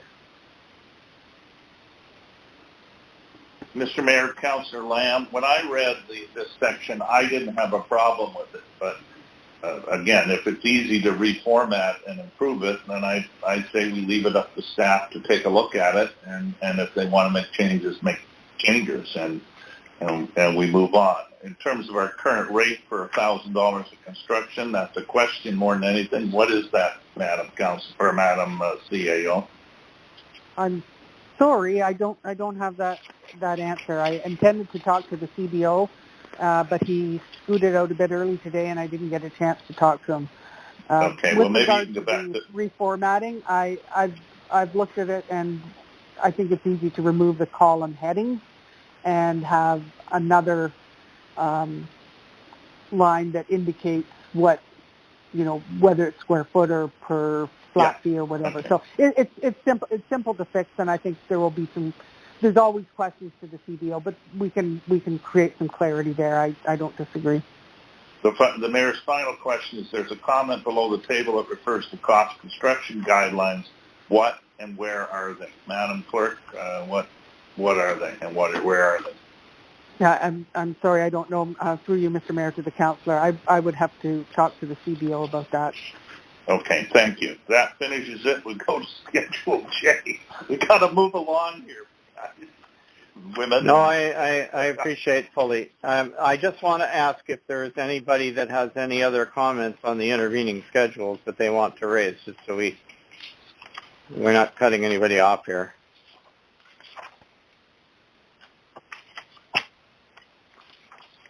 My comment about Schedule J was I had two comments. One was the whole question about trailers, whether that we don't have a trailer bylaw, so this is kind of academic at this point. But and we could deal with it later. But it's I was just questioning whether that's the right numbers and whether it applies to more than trailers. And the after-school program that's clearly what's intended. It's just two words need to be added. But anybody else? Does anyone have any other issues with this bylaw?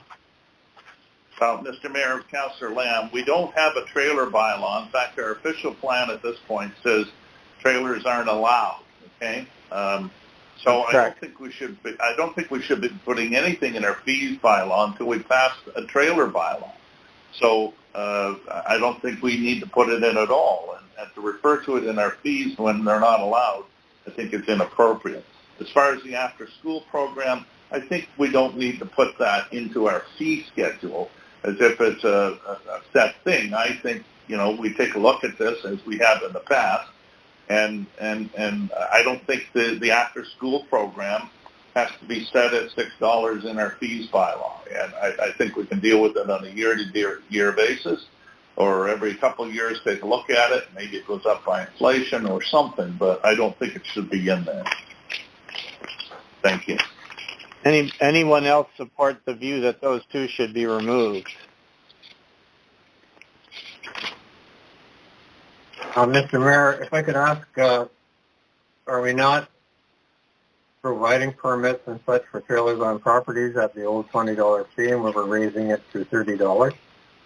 So even though we don't have a new trailer bylaw, we have some imaginary bylaw, I guess. That's true, Councillor McEwen.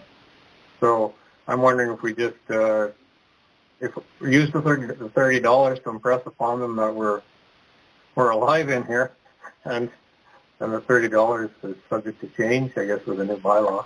I don't know.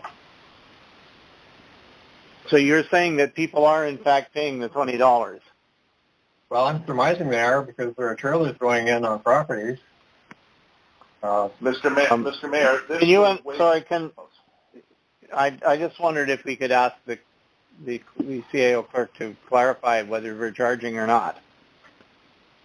My understanding is we aren't, and the reason that the trailer post fee is even in there is because when we started looking at the fees bylaw over a year ago, we were on the cusp of bringing the trailer bylaw back in, and then of course it didn't happen because it required a change to our official plan. So this is a bit of, the trailers per month is a bit of a holdover from what we were intending a year ago. And I agree, the trailer bylaw is not currently in effect, and we are not collecting any money for trailers. Mr. Mayor, Councillor Lamb, this goes back to, it was either in the 90s when the trailer bylaw was initially put in, and there were a group of 8 or 10, I'll say, places that had trailers on them, that they were grandfathered, and as Councillor McEwen says, we were collecting $20 a month.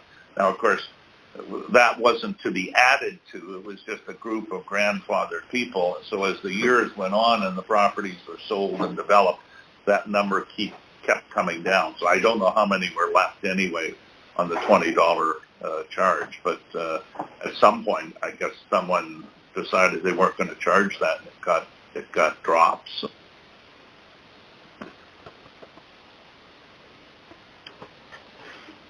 Okay, so I come back to my question. Would you do you feel that we should just remove the item until we have a trailer bylaw, or I can go leave along it there? with that. Leave it there as a placeholder. I don't know.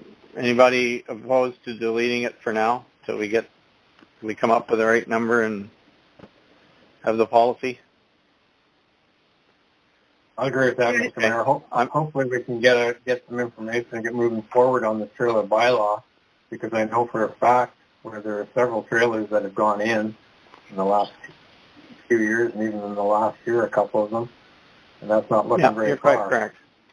You're quite correct. Anyway, I agree to leave it for now. Okay. All right. So are there any other comments that...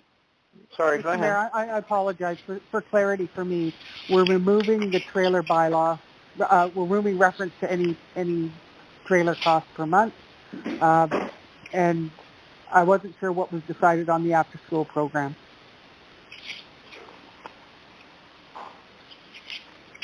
I don't know. Do you feel strongly, Madam Clerk, that it should be in the bylaw? Is this the only place where we're supposed to put fees, or? Well, it is a consolidated bylaw. We were trying to pull all the fees together.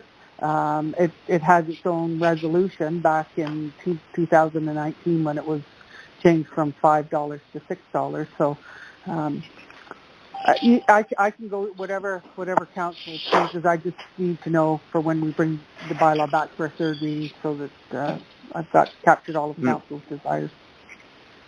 Okay. So is it you want it in or out? Who wants it in? I don't see the harm in having it in.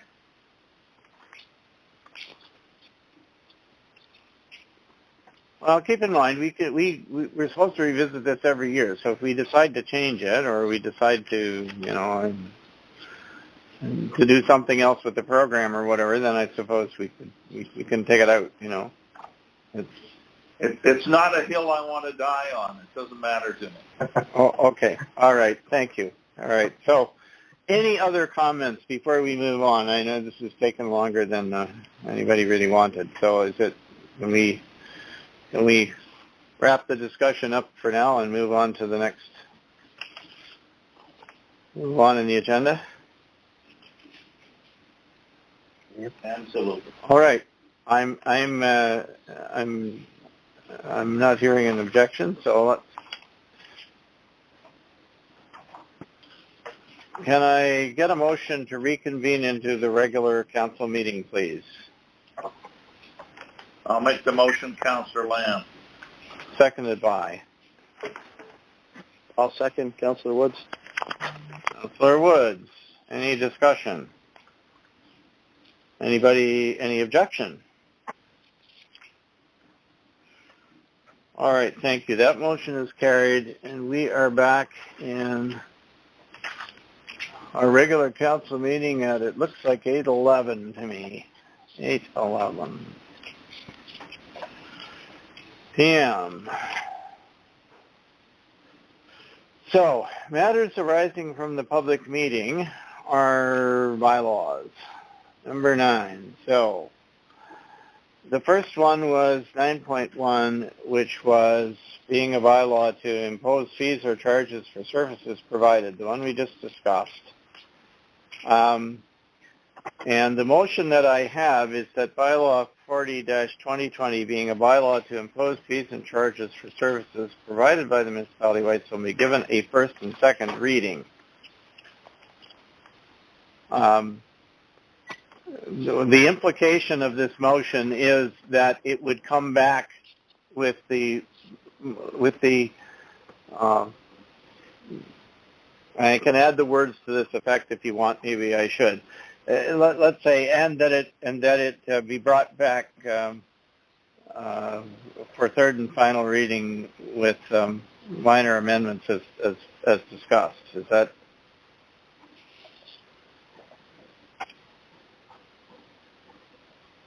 I will move that, Mr. Mayor. You'll move that. That's Councillor McEwen. Is there a seconder? I will second that. Thank you. Let me just get the wording here written down. So, given a first and second reading.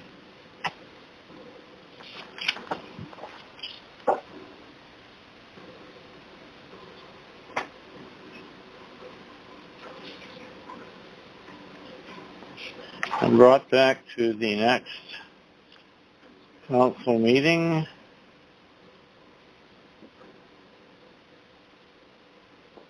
For third and final reading.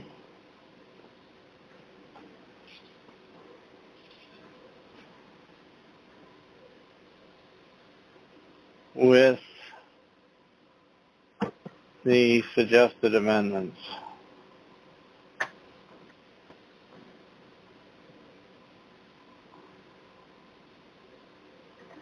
So that's the motion we're voting on. Any discussion first? Are you okay with that disposition of this matter?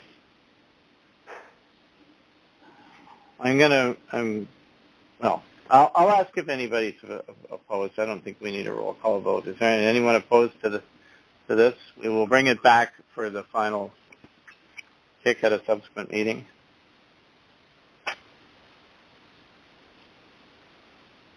Okay, hearing no objection,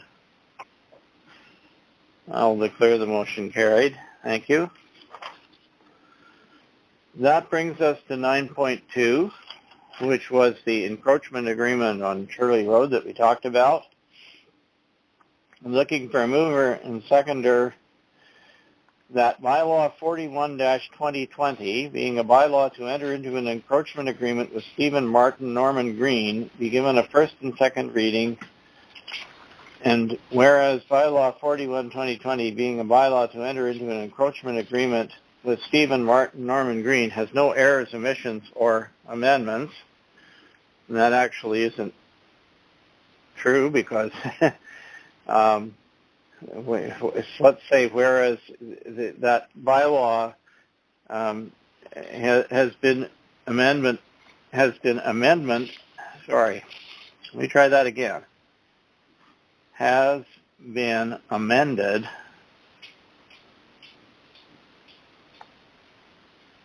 to include insurance coverage. Insurance provisions, I would call it. Insurance provisions, yes, because there's several sections that talk about that. Thank you, Councillor. All right. Be it resolved that bylaw 41-2020 be given a third and final reading and enacted as of this date. Would somebody like to move that? I'll move it, Councillor Lamb. Thank you. Seconded by.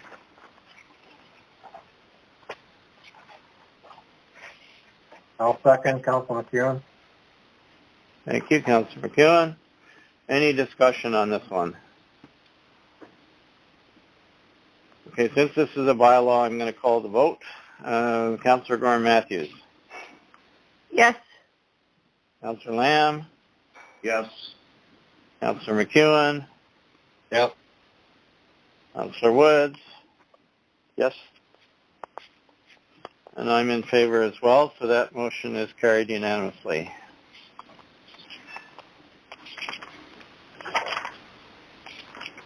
Next we have item 9.3, which is the bylaw to deal with the rezoning of that property in Burton down on the Magnetawan River by MJ Developments. So the motion I'm looking for is that bylaw 42-2020, being a bylaw to amend bylaw number 07-2018.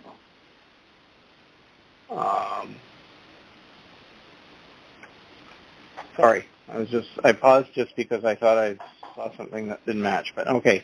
That 07-2018, by the way, is the zoning bylaw to rezone part of Lot 37, Concession 14 in the geographic township of Burton by MJ Development Incorporated be given a first and second reading. And whereas bylaw 42-2020 has no errors, omissions, or amendments, be it resolved that bylaw 42-2020 be given a third and final reading and enacted as of this date. Mover and seconder.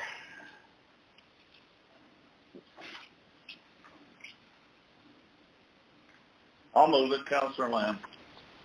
Okay, thank you. Seconded by I'll second that. Councillor Gorman-Matthews. Any discussion on this one?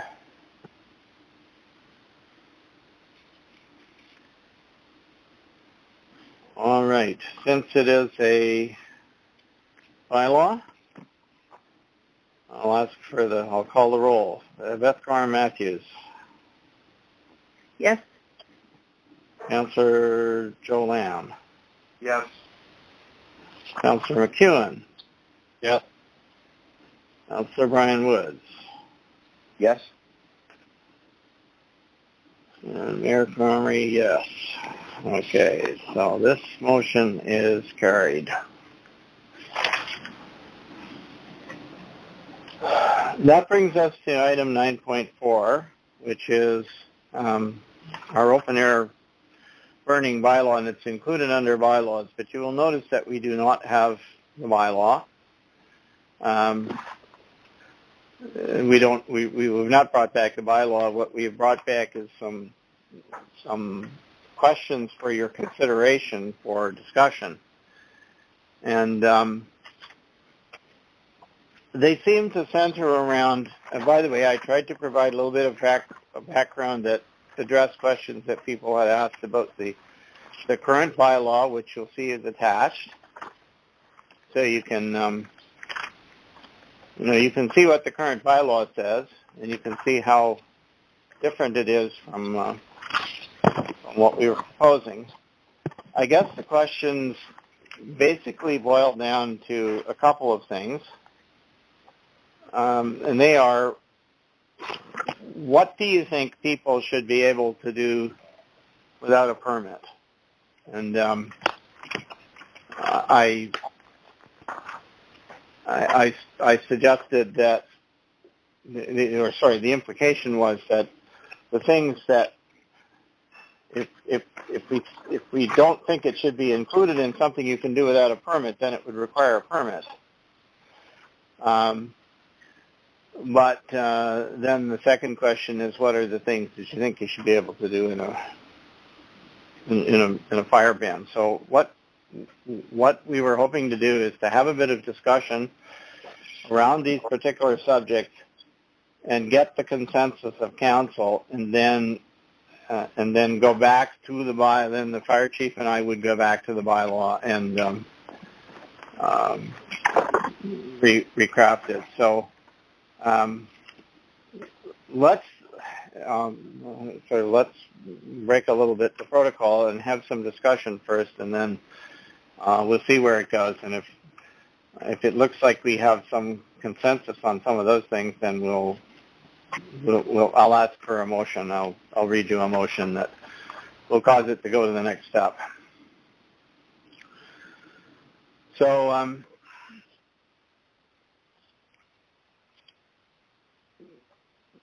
anyway, the other thing is our fire chief is on the phone, and if you have specific questions that you want to ask him about, about things like, for example, if you want to know what our enforcement activity has been of the current bylaw, he could probably give you a summary of that if that's what you wanted, or some kinds of things like that. So anyway, I want to open up the floor and allow people to either question or comment. Sure. May I go ahead, Mr. Mayor? Yeah, go ahead. Sorry. Okay, Councillor Gore Matthews, you have the floor. Sure. So I just wanted to, maybe we could have our fire chief kind of explain what we have right now. Like, I had a great talk with Bob earlier today about our current bylaw and the changes that have been proposed last time. I think last time things got rather convoluted, just with confusion about what currently is allowed and what was being proposed. I know some people walked away from the discussion thinking that they were going to have to get a single permit every time that they had a fire, or that we're going to be having all these different permits for each single item of use. And I don't think that was the intention at all. So maybe we could just start with our fire chief kind of explaining what's allowed right now and what the changes would be. Okay, Bob, do you want to respond to that? Yep, sure, thanks. So through you, Mr. Mayor, the new changes that we like to propose in our new open-air burning bylaw, you would require a fire permit for a campfire, an incinerator, burning grass, leaves, brush, or wood products, and a daytime permit, which you could get for burning grass, leaves, brush, or wood products. You would not require a permit, nor do you require one now, for a small fire for cooking food, as long as it's extinguished when you're done cooking the food. During a municipal fire ban or a restricted fire zone, you can still cook using a gas barbecue, a liquid propane, or a charcoal barbecue, and you're not required to have a permit. During a municipal fire ban or a restricted fire zone, the only restriction with charcoal is you have to be within 100 meters of a permanent structure used as a residence. During a municipal fire ban or a restricted fire zone, you cannot have a campfire, you cannot burn in an incinerator, you cannot burn grass or leaves, you cannot get a daytime permit, you would not be able to use liquid or wax candles, you would not be able to release Chinese lanterns, and you cannot discharge fireworks. So really the only really big change from this bylaw to the other one is the one we're using right now. You cannot start a fire until 2 hours before sunset. We have changed that you can actually start your campfire at 6 p.m. So we've made it actually earlier. You would only require one permit. So if Mayor Comrie had a permit for his residence and he wanted to go down to somewhere on Wallakesh and have a shore lunch, that permit would cover him. The reason to have a permit is so you have signed or checked off that you understand what you can burn, when you can burn, and all the restrictions.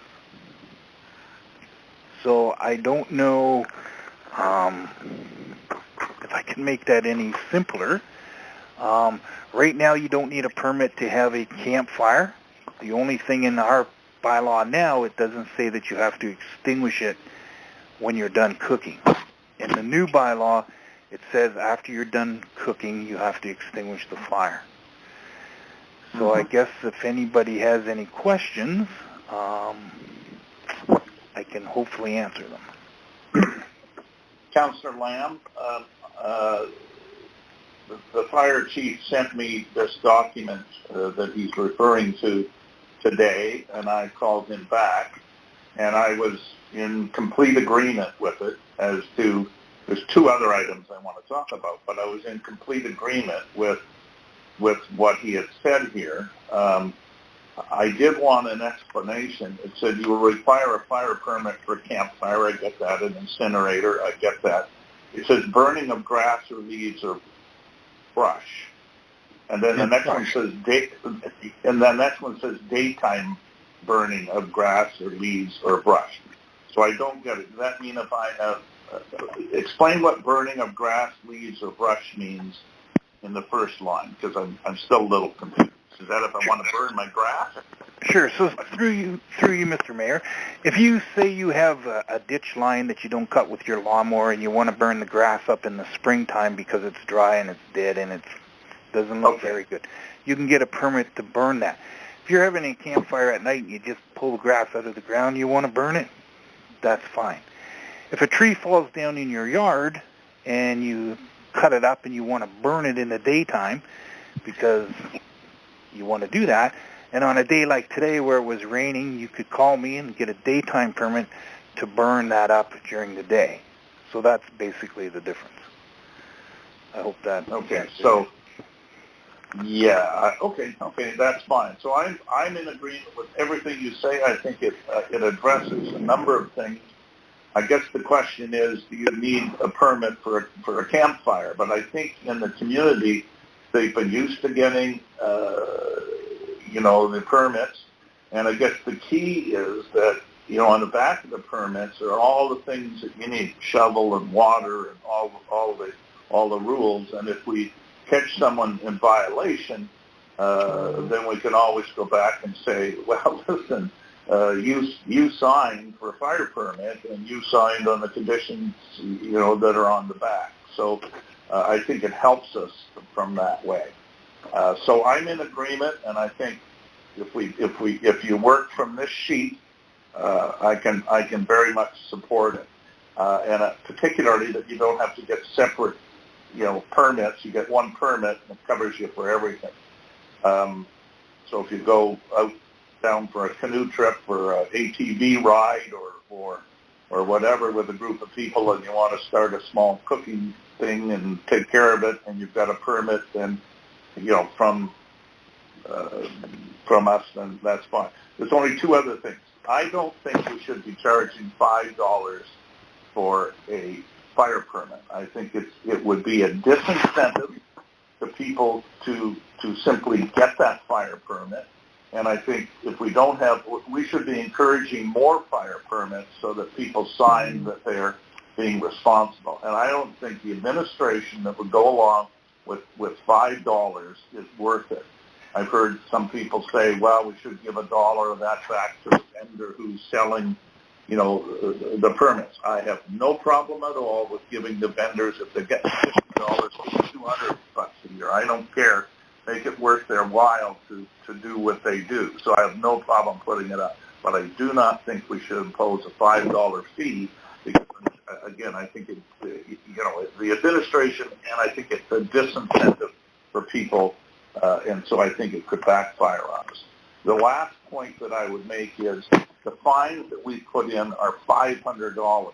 When I asked the fire chief and Bob, I'm not hopefully telling any tales out of school, what the average cost in other communities is, because that's what I asked. He said, probably $250, $270, something like that. And I said, well, why are we asking for $500? Well, it's got to go through judicial review, and they're probably going to cut us back. So my question is, if they don't cut us back, we're going to have a fee of $500 when everyone else says $270. So I don't know why we don't put $270 in, if that's the going rate in other communities, and send that for judicial review, which will probably be agreed to. So I don't support us putting it up to $500. So that's all I have to say on all this. I think it's fine. I can certainly understand it's on a half page, and it's excellent. So thank you, Bob, for your work, and that's what I feel on all this. Thank you.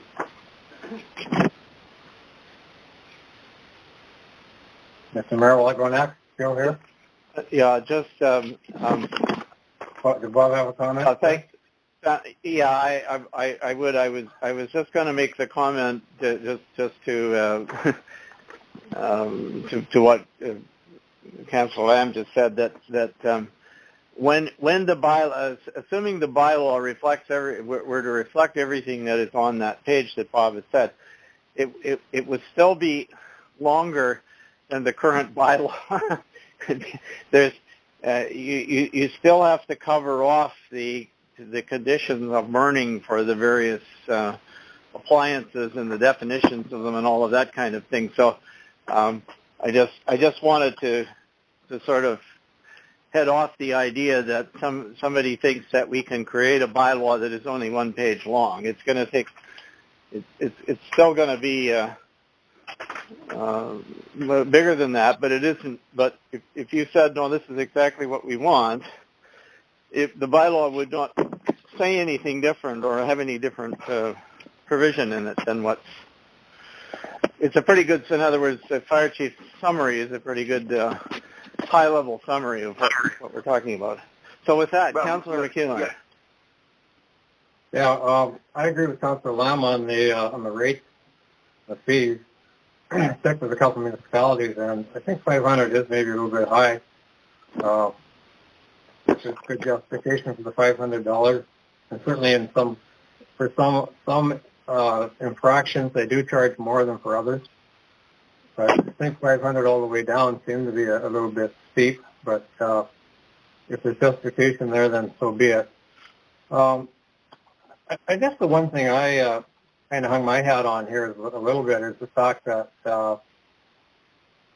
we're presently in a situation where people are going merrily on their way and having campfires. I don't think they understand that technically you can only have a campfire for cooking and warmth. I think we should be. I don't know. I think we're going a little too far on it personally, but maybe we're not. I can go with the flow here. I talked to Bob today too, and I appreciate the discussion, Bob. Thanks. The campfire thing, I guess it still is it's the concern that the biggest concern that I've heard from people, and it's the need to have a permit basically to have a campfire. And Bob, he did shed a lot of light on that for me today. But it just seemed to me that permit isn't going to solve the actual fire that's going to get away and this and that. It does, granted, give us some follow-up, and at least you can talk to people and say, well, you should have read this thing, but that's not going to protect us after the fire's done its damage. But in terms of a permit, I'm still not convinced that we need a permit for a campfire for everything. I don't think we need it really for basic cooking and warmth. And I'd say that the biggest use of campfires right now are for neither of those. It's just a recreational campfire. I was in Whitestone last week, and I saw at least 5 fires, and we checked a couple of them out. I was curious, and people just sitting around them enjoying the fire. I didn't get close enough to see if they're safe or proper or otherwise. But I think we're setting up another little bit of a line of bureaucracy here by making people go and get permits, and I don't think it's really necessary. So that's just my comments. I'll leave it to the majority rule on it. Thanks.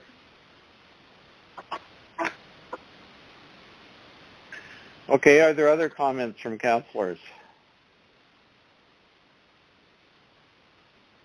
Could I just ask one quick one, Mr. Mayor? Sure. Woods? Sure. The burning of candles, Bob was saying, is that during a fire ban or restricted fire zone? So if I was sitting out on my deck and we're in a restricted fire zone, I couldn't light a citronella candle while I was trying to keep the bugs away from me and have a beverage? Or did I hear that wrong? Mr. Fire Chief, do you want to answer the question about candles? I think you were talking about Roman candles or something, weren't you? But sure. Roman candles you can't use during a fire ban, because what we run into was people get a bunch of candles, put them in their fire pit, and have a campfire with them. So that's what we're talking about. I hope that answers your question. But would he be able to have them out on his deck and have citronella candles specifically to get rid? Because a lot of people do that.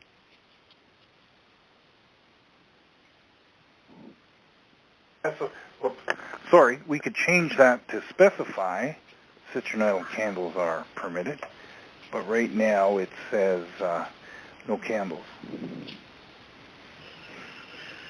Okay, all right. Well, that's something to think about then. You've raised a good question, Councillor Woods. Mr. Mayor, could I ask for one explanation from our Fire Chief? Absolutely. Yeah, Bob, just to clarify, if someone is going down the Magnetawan River on a canoe trip, and they're going to be doing just a little bit of cooking and stuff, they definitely need a permit. Is that correct? No. If you're going on a camping trip and you have a fire for your shore lunch, once that fire is extinguished, then you're good. So you don't require a permit to have a cooking fire. It's just like if you go in your backyard tomorrow and cook some hot dogs, you don't require a permit. But the fire has to be extinguished as soon as you're done cooking. Okay, so the problem there is that it's, when people do light fires and they are for cooking, as Councillor McEwen has suggested, they are for cooking, warmth, and socialization, or whatever social purposes, and entertainment, whatever you want to call it, and the basic requirement is that, at least as to what we were suggesting in the bylaw that you saw a week ago or 2 weeks ago, was that those ones that are being used for cooking are supposed to be extinguished when the cooking's over. So that kind of puts the kibosh on the warmth and the entertainment, except while the cooking's taking place. So, I think that would be, that would be problematic for some people. I guess the other comment I would make about that is that if you're talking specifically about, say, the Magneto canoe routes, those are actually on Crown land, and so the MNR also, of course, has its policy under the it's the Forest Fire Prevention Act. We're in regulations under that they have some posters that they have about how to do this safely, because they've sort of basically taken the position that, normally speaking, people would, on a camping trip like that, they would have campfires, and they would be used for cooking and warmth and that sort of thing. And they go to great lengths to explain to you where you have to put them and how big they can be and what you have to do to extinguish them and all those kinds of things. Well, they don't issue permits. No, what they do is they issue fines. I don't know where you're going with this, Mr. Mayor. The difference is in what we're discussing here is permit or no permit. They don't have permits, per se. During a fire ban, you don't get a permit, or you don't have fires. But during a fire ban, of course, you can't have them. My question really hasn't been answered properly, I don't think. You need a permit if you're going to do anything with a fire. In my opinion, if you put it out as soon as you cook, that's not going to be the normal for cottagers and or campers or outtrippers. So that's my reasoning behind not really agreeing with a permit per se. Education, that's one thing. MNR, that's their approach. Other municipalities, that's basically their approach. Now we're going beyond that and saying, okay, you're going to be in trouble if you do anything other than light a fire and cook with it. So I don't think this is in the flavor and the interest of the majority of our ratepayers, from what I understand, to put full licensing things through. Not sure how we're going to do it in the first place. People coming in are just not familiar with municipality and such. So, anyway, thank you. Well, Mr. Mayor, Councillor Lamb again, and I appreciate what Councillor McEwen is saying. I rely on what the fire chief has to say. I guess my concern is that when the fire chief responds, under the permit system right now, which I have, and it's a household thing and it deals with everything.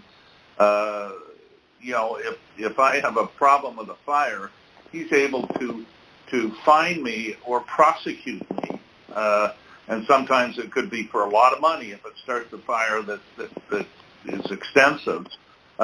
And he's able to say, you got a fire permit. You know the rules, right? And I'm just afraid without any permits, and believe me, I don't want to, overdo government, but people are used to getting fire permits. So, and if they're free, I think most people don't mind getting them, and most people get them. But if we get rid of it altogether, I'm just afraid that, the fire chief and or others are going to go out and say, hey, this is illegal. And they say, oh, I didn't know that, right? Thank you for the warning. I'll do that in the future. I'll try to adhere. What are the rules anyway?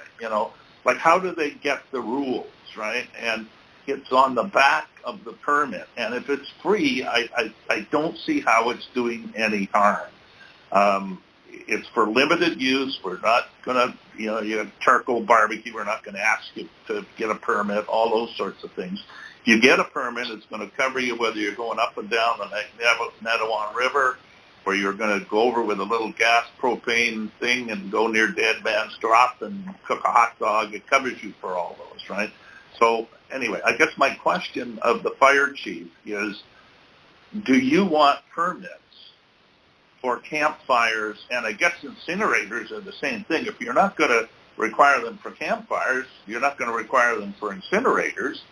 So I guess the only thing left would be daytime burning or something, right? So anyway, can the fire chief comment on that? Because I'm certainly not one to over-regulate things, right? If it can be done, successfully.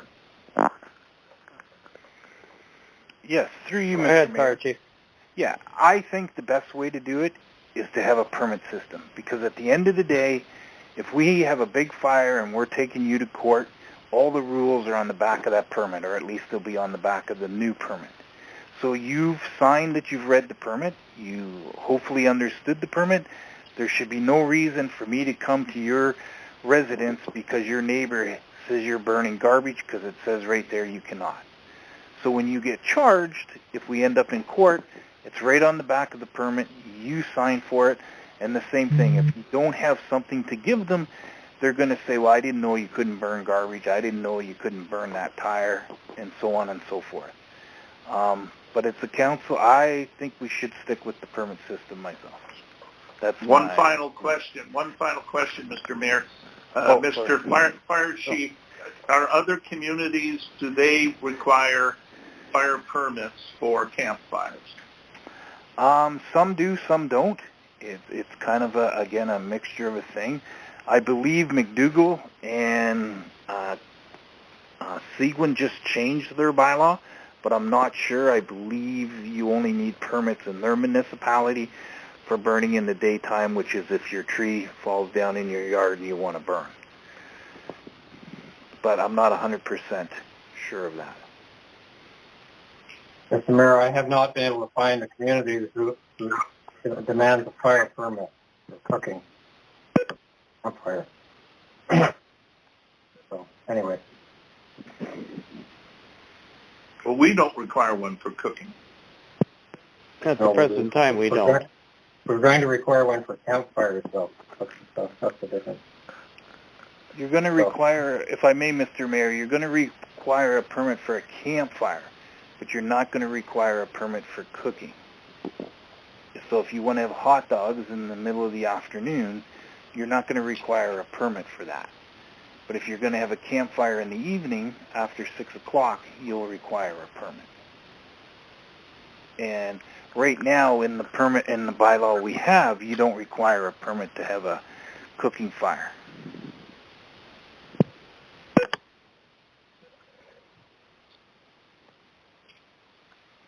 Mr. Mayor, are you accepting comments or questions from the public?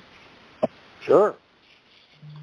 A comment I'd like to make is that we have a lot of new people up in Whitestone that weren't here 10 years ago, even 5 years ago. We have people renting cottages. We have people borrowing cottages from people who own them. And so although longtime residents and longtime cottagers may know about fire hazards, a lot of the new people don't. So as a ratepayer, I strongly support that we have a fire permit system. Thank you. Thank you, Doug. Well, are there any other comments? Any comments or questions from either councillors or members of the public who are with us?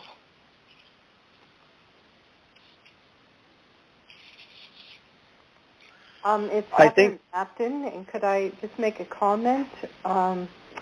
People coming into the area just to camp, how do they know they require a fire permit if they don't stop off in a store or a gas station where there might be a sign? Do we have signs out saying fire permit is required? Through you, Mr. Mayor, I could answer that. Okay. Sure. So on 124 on both ends in the Bunny Trail, there's a sign that says permits required on the Welcome to White Zone signs on all three of them.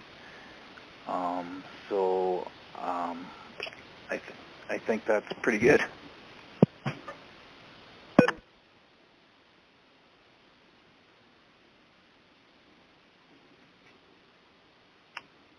Yes, thank you. That's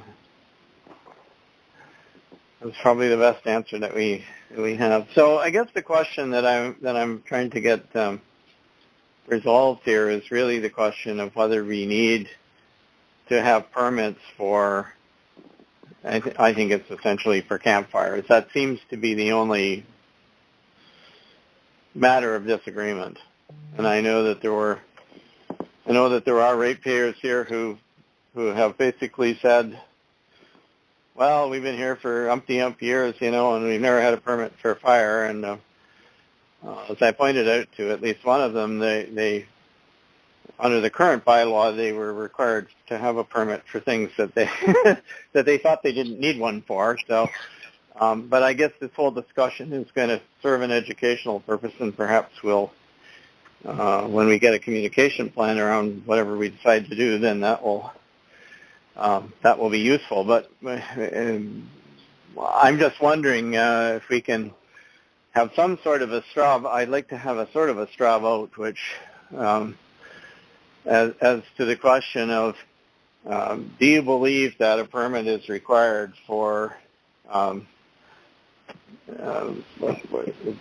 cooking and warmth or not? So that we can come back with whatever is, if there is a majority opinion, whatever it is. So could I just kind of go around and say, who thinks that we who thinks that we should have a permit? And I'm really asking the councillors at this point. Who thinks we should have a permit for cooking and warmth? For this is for a campfire, which is this is the fire the purpose of which is cooking, warmth, and entertainment or socialization, if we can call it that. Well, I think there's a distinction here, Mr. Mayor, that I think the fire chief is saying for cooking and warmth, you do not require a permit. I think that's clear. For entertainment purposes or for a campfire where you're going to sit around and cook s'mores and that kind of stuff at night, I think there should be a fire permit. I think they're two distinctive things, or do I have that wrong, Mr. Fire Chief?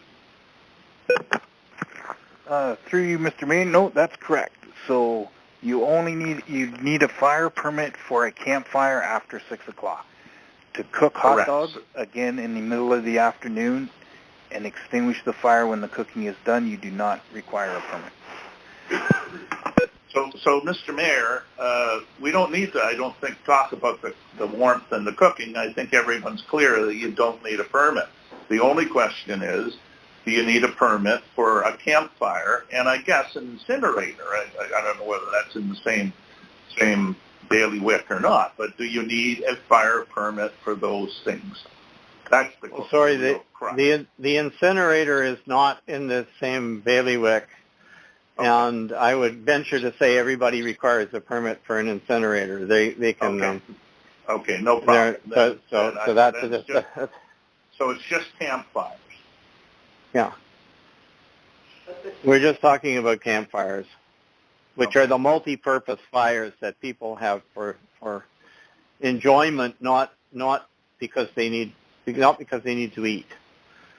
And keep in mind what the fire chief said earlier: the condition of a cooking fire is that once you're finished with it, you put it out. You don't leave it going for hours on end and sit around it till you fall asleep, kind of. That's a campfire.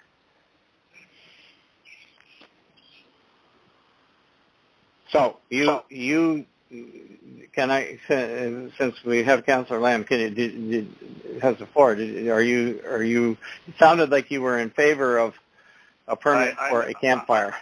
I'm in favor of the current system that we have for fire permits for campfires at no charge for the permit.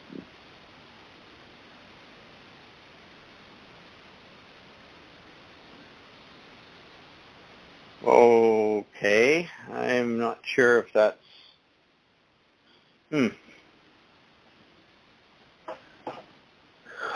See, that was part of the thing behind this revision, is that the current bylaw is a bit fuzzy about what it's. It basically says, if I remember, I don't have it in front of me, but basically it says that fires, you don't need a permit for fires for cooking and warmth. But then it talks about other fires, which are campfires, and you do need a permit for those.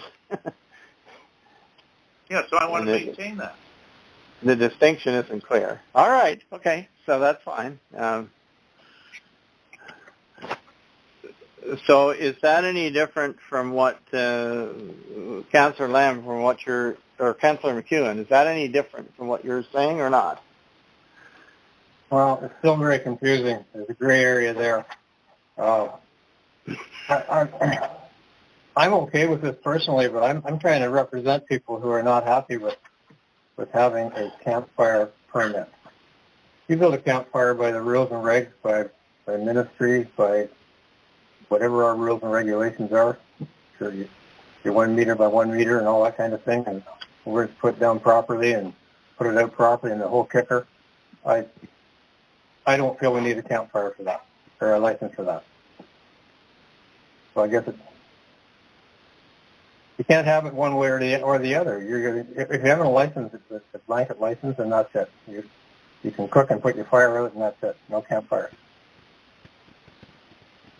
Or I don't feel there's an inherent danger in people's yards where they've had fires and fire pits and properly established and gone by all the rules and regulations and fire safety and the whole kicker, and the same for campers and outstrippers. Now all of a sudden we're telling them they can only cook a wiener and then they put their fire out, regardless of how they set it up and put it out and the rules they go by, the whole kicker. So no, I guess I'm against permits. Okay, Councillor Warren Matthews, you have an opinion on this?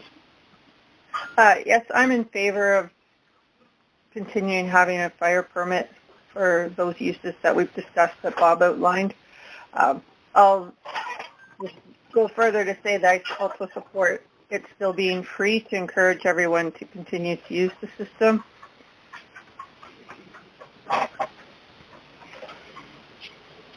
Okay, thank you. Councillor Woods. I think the cooking and warmth fire, the small fire, and as Bob has said, it would be that on the condition that it's put out after you're done cooking. I don't have a problem with that.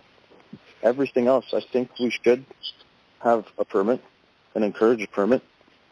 Whether or not we charge, depending on what system we're going to use, if it was going to be the paper system for the retailer, if it was a way to give the retailer that had to take the time to write them a little something other than $50 a year to take the time to write them, then a fee. But if not, we were going to go all electronic. If we didn't have a fee the way that we do now, it would encourage more people, I think, to get the permits. One of the biggest reasons I think we should have permits, I remember when I was a little kid, Smokey the Bear came in to see me at school and taught me, the do's and don'ts of starting a fire and fire prevention and all the rest of it. And I think that's kind of got lost. And a lot of people now that would be coming up, like I have some friends from down in the city, I would not want them to light a fire without having to get a permit and read some rules and regulations, because most of them have never lit one. So I think having a permit is a fantastic idea. But cooking and warmth, as long as it's put out afterwards and extinguished properly, I'm good with that. Okay. Well, are there any further comments that anybody wants to make? What, Mr. Mayor, do you feel on this? Well, I'm in favor of having permits. I guess I was a little taken aback by people who who kind of thought, and we have encountered a number of them. I didn't get the fire chief to comment on this, but I mean, a lot of times you find people saying, well, I didn't know I couldn't do that. I didn't know I needed a permit. And because they've driven past signs that say, or I didn't know there was a fire ban, and they've driven past signs, and if they listen to the radio or, first every newscast, it says, we're in a total fire ban, no fires, So I think the permitting system helps to deal with that, make sure that people are on the page, and it also gives us an idea of where burning is planned to take place, which is somewhat useful in situations where somebody reports a fire, maybe the MNR, maybe from an aircraft they report a fire, and we can look and say, well, did we give permission for somebody to burn grass? Well, okay, maybe then it's not such a big deal, but if otherwise you gotta rush out there and kind of assume the worst. But there is some anecdotal evidence, and we'll try to accumulate data on this over time, because I think it would be interesting for council to know, but just how many incidences there are of this sort of thing and what kinds of charges have been laid and so on. But in any case, I'm in favor of it. I think it's a foregone conclusion that we have to have an electronic permitting system, which actually makes it easier for people to get permits and eliminates an excuse for them not to get one, because they can do it online at the 11th hour if they realize that they didn't get one, and at least they can for these seasonal burning permits, which are 90% of them are businesses that were issuing them really don't want to do it,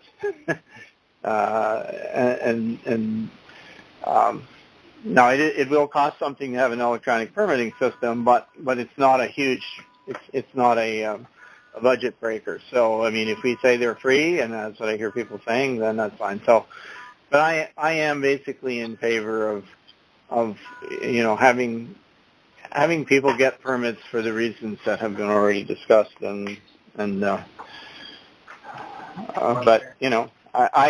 I'm aware of the fact that we're going to get some pushback from people who are, the folks who have the argument. Look, I've been having, shore fires and campfires and stuff for 50 years, and long before the municipality existed, and I never got a permit, and I never burned anything down and caused any trouble. I'm sure that's the case for the majority of residents, but it's not.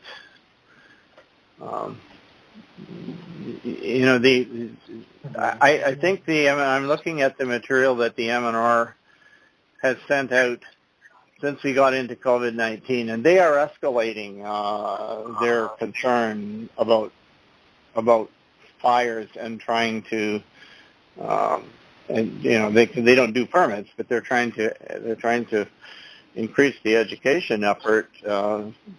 Because I think they're seeing folks who just don't know what they're supposed to do and don't realize how dangerous what they're doing is. Anyway, that's my opinion. So what I was going to suggest is this, that if you want to move this along, that we have a motion that the council,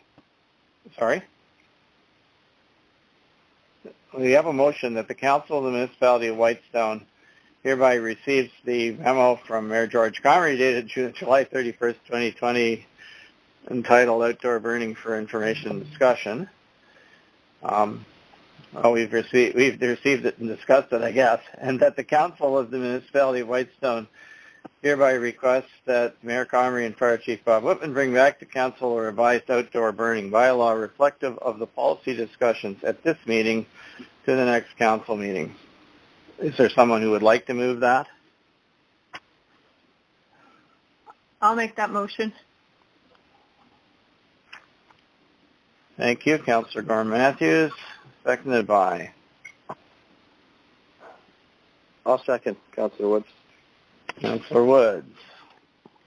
Any further discussion? Okay, I'm going to go down the.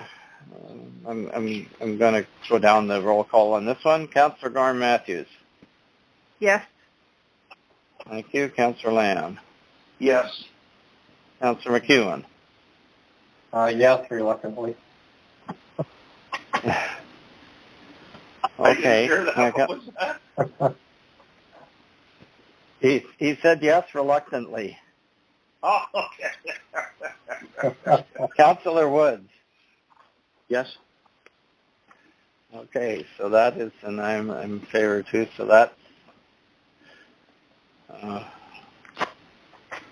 carried unanimously. But anyway, you will get to see the finished product, and you will get another kick at the can if there's things that you are still concerned about in it. But that at least gives us something to go sort of to work on in the meantime. I'm sorry. Let's see where we are. So we are done with bylaws, I think. Help me out, Madam Clerk. Am I right? We're done with bylaws? That is correct, Mr. Mayor. So that brings us to the consent agenda. And there are two items. There's the regular council meeting minutes for July 20th, and there's the list of unfinished business. So I look for a motion that the Council of the Municipality of Whitestone hereby receives and or approves the items contained in the consent agenda dated August 4th. Could I get a mover and seconder for that, please? I'll move it, Councillor Lamb. Thank you, Councillor Lamb. Seconded by? Second, Councillor McEwen. Thank you. Any discussion on the consent agenda? Okay, has anyone objected to approving that motion? Okay, it's carried.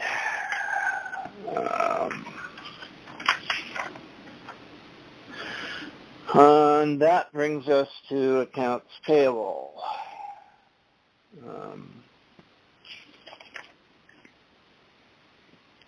Can I get a mover and seconder, please, that the Council of the Municipality of Whitestone does hereby approve accounts payable in the amount of $164,239.27 and payroll in the amount of $41,211.97 for payment. I'll move. Councillor Woods. Councillor Woods, thank you. Seconded by?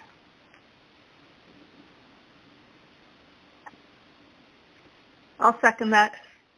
Thank you, Councillor Gorham Matthews. Any questions or discussion about the accounts payable?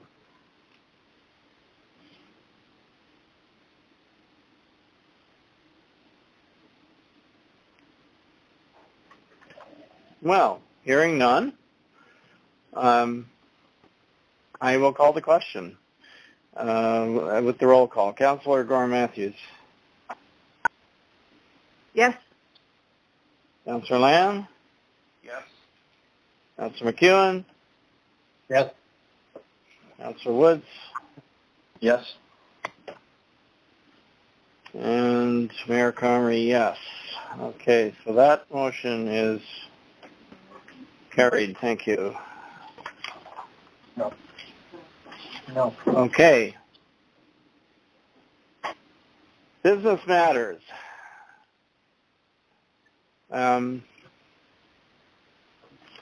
This question, of course, comes up because as of the present moment, we have, I'm on 13.1, which is landfill site staffing levels.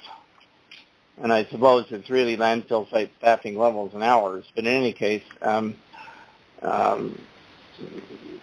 this comes up simply because we don't have a meeting scheduled until September, and we may need to decide what we're going to do when we really have to decide when do we want to change the current arrangement, if and when do we want to change it. And so this is a suggestion that, and the suggestion is I'm sorry, but I'm just grabbing a calendar here because I think I'm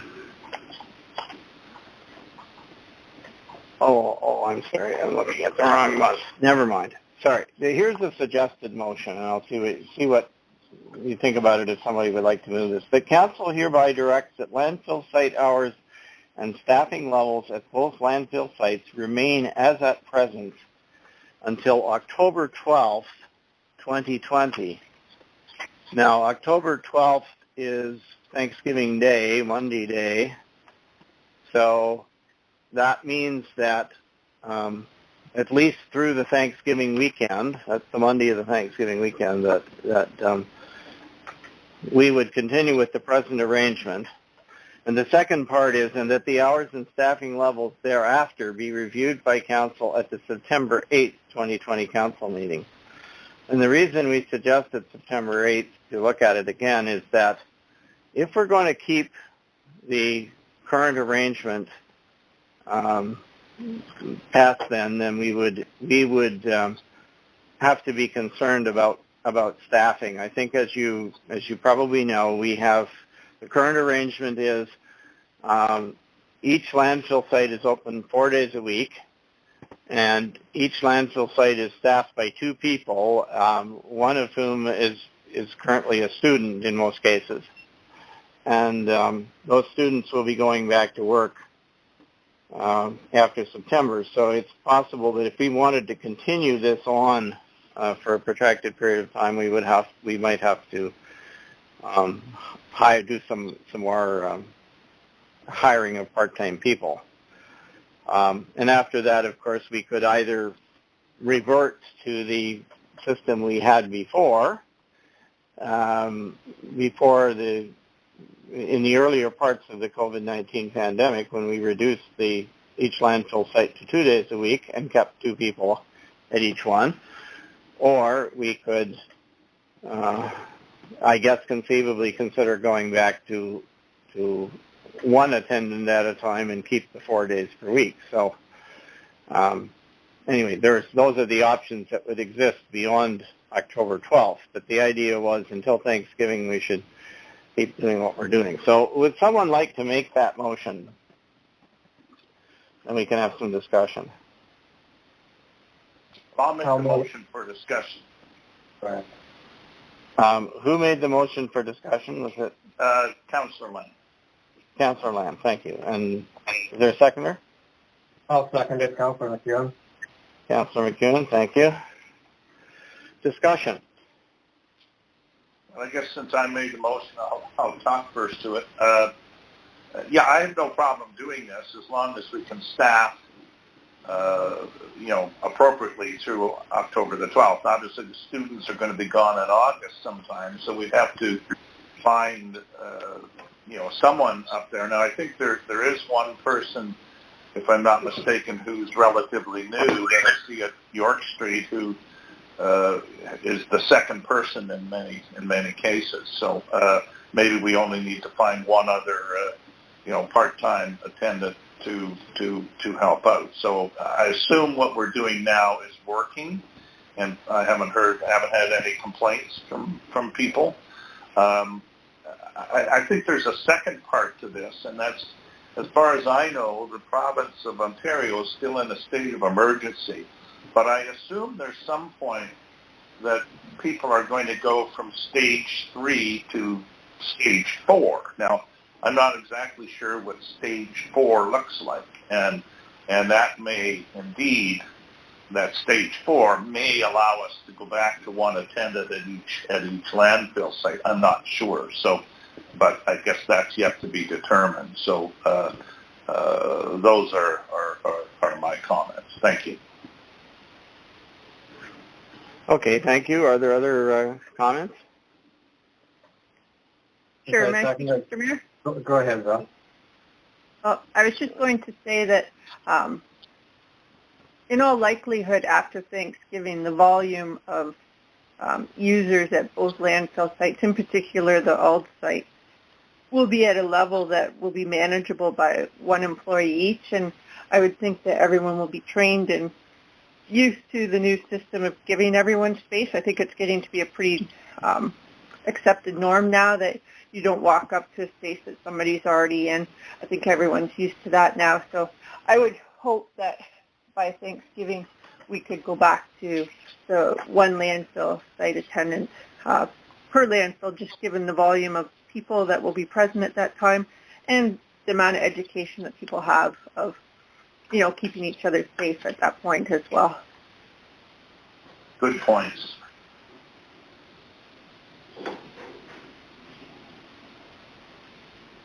Mr. Mayor? Any other?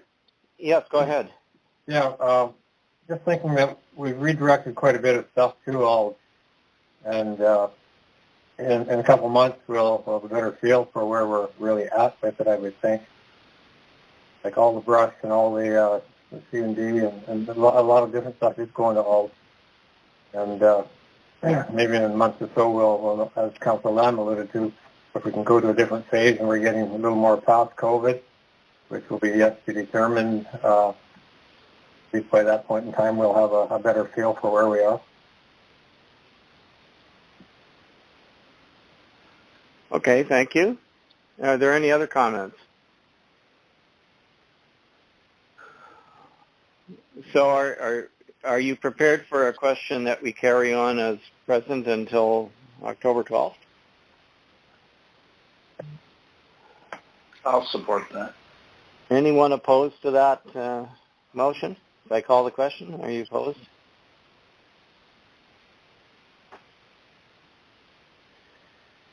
I hear none, so I'll say that that's carried.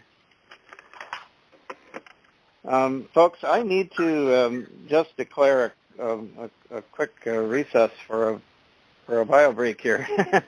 But I wondered if what I could do so that we don't lose any time. The next item is an item that the clerk raised that has to do with the possibility of some recognition or whatever. And so maybe while unless other people want to take a bio break, you could carry on discussing that until I'm back, which hopefully won't take very long. Anybody else want a bio break? I do. Okay, 5 minutes. If you don't mind, I'm just going to stay on the line here, but so am I.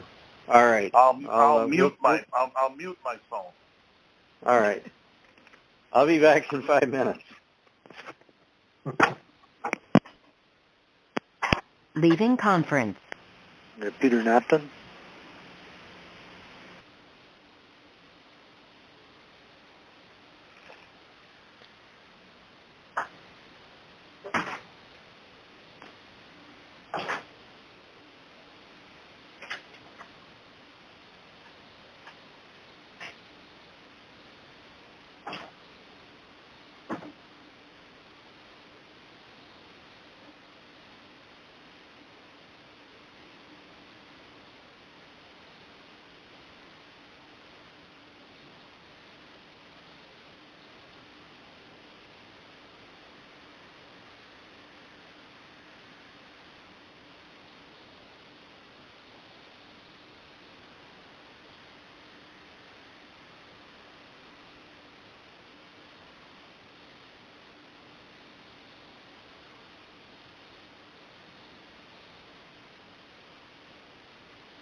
I'm back, Councillor Lamb.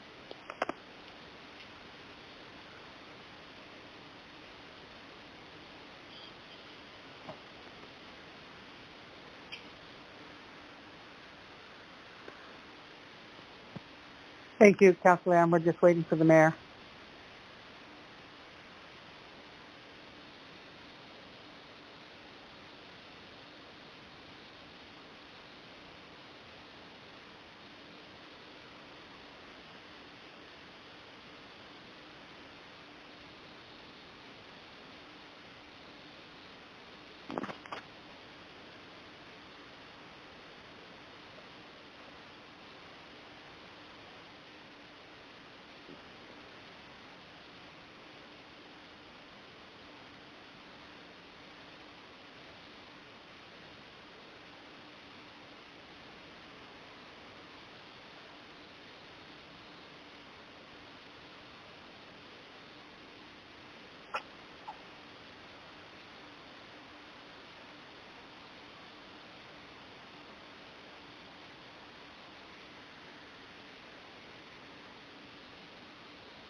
Well, maybe while the mayor's gone, I'll jump in because I've already talked to the mayor about this. Is that okay? I get started?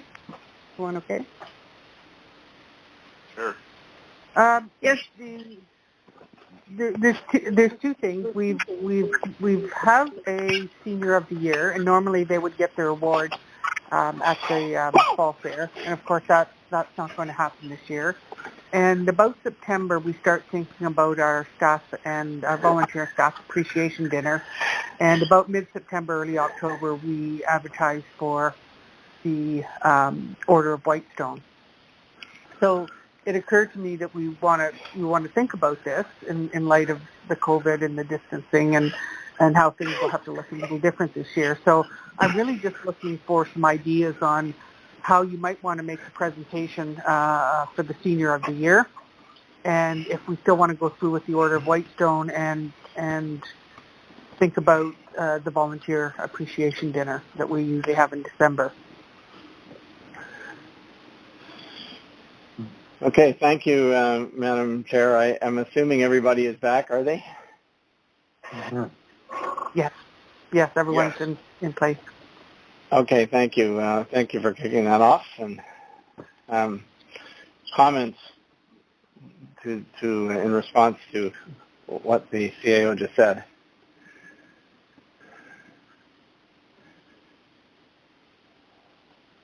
And I'll go first if no one wants to jump in.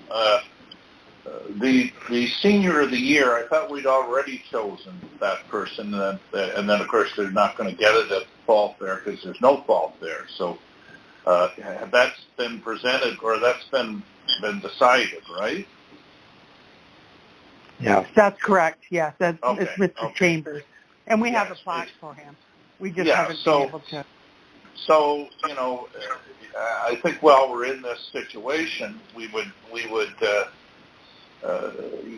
defer. He knows he's the recipient until we come kind of sort of out of this, I would think, where we can make a proper presentation and take a picture. Maybe it's with masks or whatever, but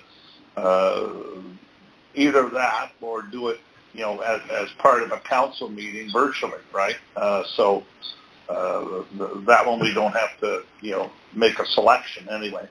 The Order of Whitestone, I still think, should go out to groups and things like that. It's an important award, and again, how we present that, I guess, will be determined in the future, depending on COVID-19 and what we can do and what we can't do. The annual Volunteer and Staff Appreciation Dinner, you don't know whether we're going to hit a second wave in the fall. Everyone seems to be predicting that there's going to be. We've been pretty safe in the North Bay, Parry Sound area. I don't think there's been any cases. There's been very few cases, but that doesn't mean that it's a free-for-all come December. So I think it's early to determine that, and maybe by the time we do get to September, things may be a little clearer, and we may have to cancel it. We've done that before, and then the next year we sort of double up and had a heck of a show, the year after that. There was a magic show that I think Councillor McEwen had fun at, because I think he was part of the main act or something. But anyway, so I think I would say that we kind of look at it in September and see what the lay of the land is. So I guess those are my comments on the three awards, or the three situations. Okay, thank you. Are there other comments? Mr. Mayor, and I think Councilor Lamb summed it up pretty good. If we wait and see for a while as what's going to happen, maybe we could even think of a different approach to the appreciation thing. If we come up with some little individual gift to people for their their appreciation of volunteers and all that kind of stuff. But yeah, I think Joe summed it up pretty well. We can see what happens. Carrying it over is always another option.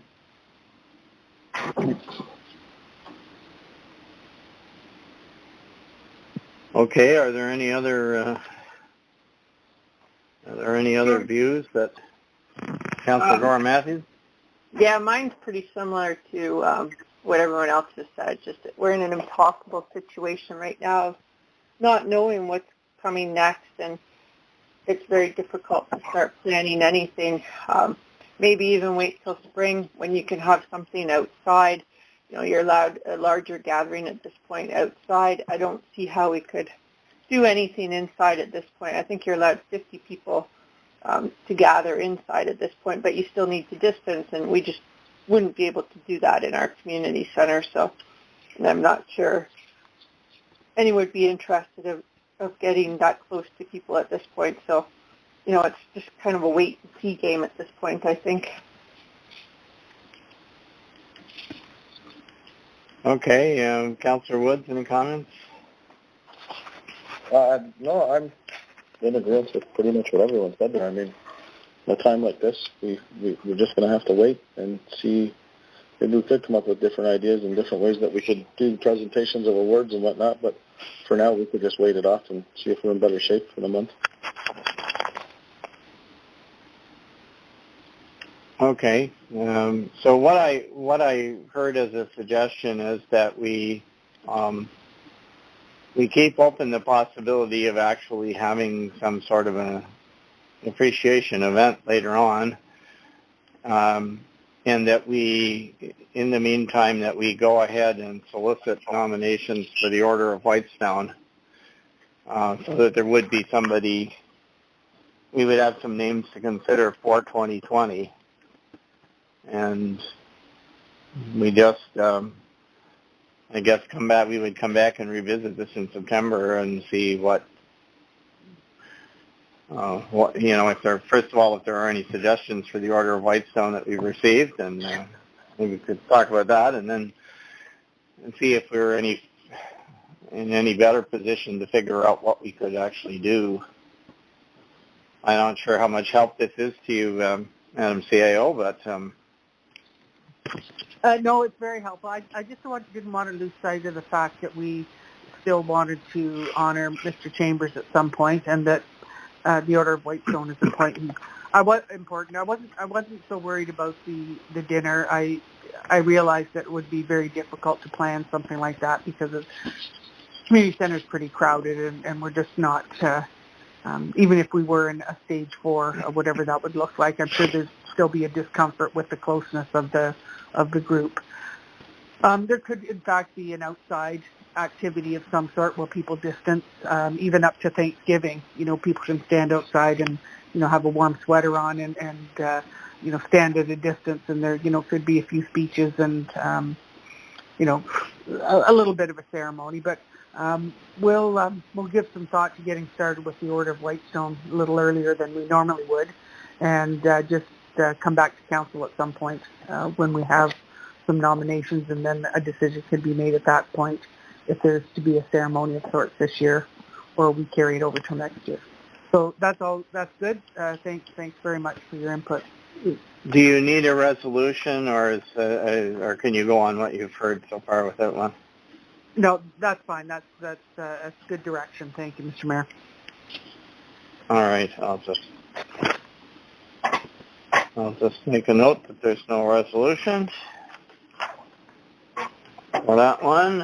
13.3 was an item which Councillor McEwen had raised with respect to rental units and rental licensing.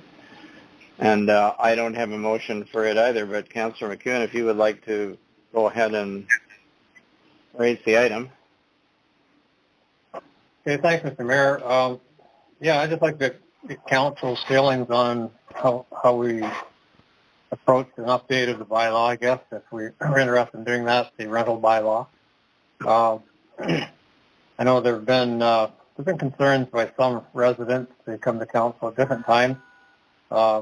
Granted, not a whole lot, in my opinion, but I think there are several folks looking at kind of a serious situation, either in their bay or along their lake or wherever. So I don't know. Some of the things I've heard of are the concern over whether people meet proper licensing criteria and whether it's being followed up on. I know it's a tricky one, but when they do come in for permit, they have to go through the proper licensing and application process. Deal with septic, deal with, washrooms and taps and showers and number of bedrooms and all kinds of things on their permit. I guess the concern is, too, that a lot of places may not be permitted. And I know that's come up in a discussion on the site a few times amongst council in the last 5 years, that we're not really sure who sometimes is permitted and who is not. We hope that people are out there in good faith and doing the best they can under the permitted scenarios. But I guess what brought this to the fore a little bit also is that some of our neighbors, McKellar being the close one, they're looking at rental situations in around McKellar Township, and I'm not sure where they're at with it at this point in time.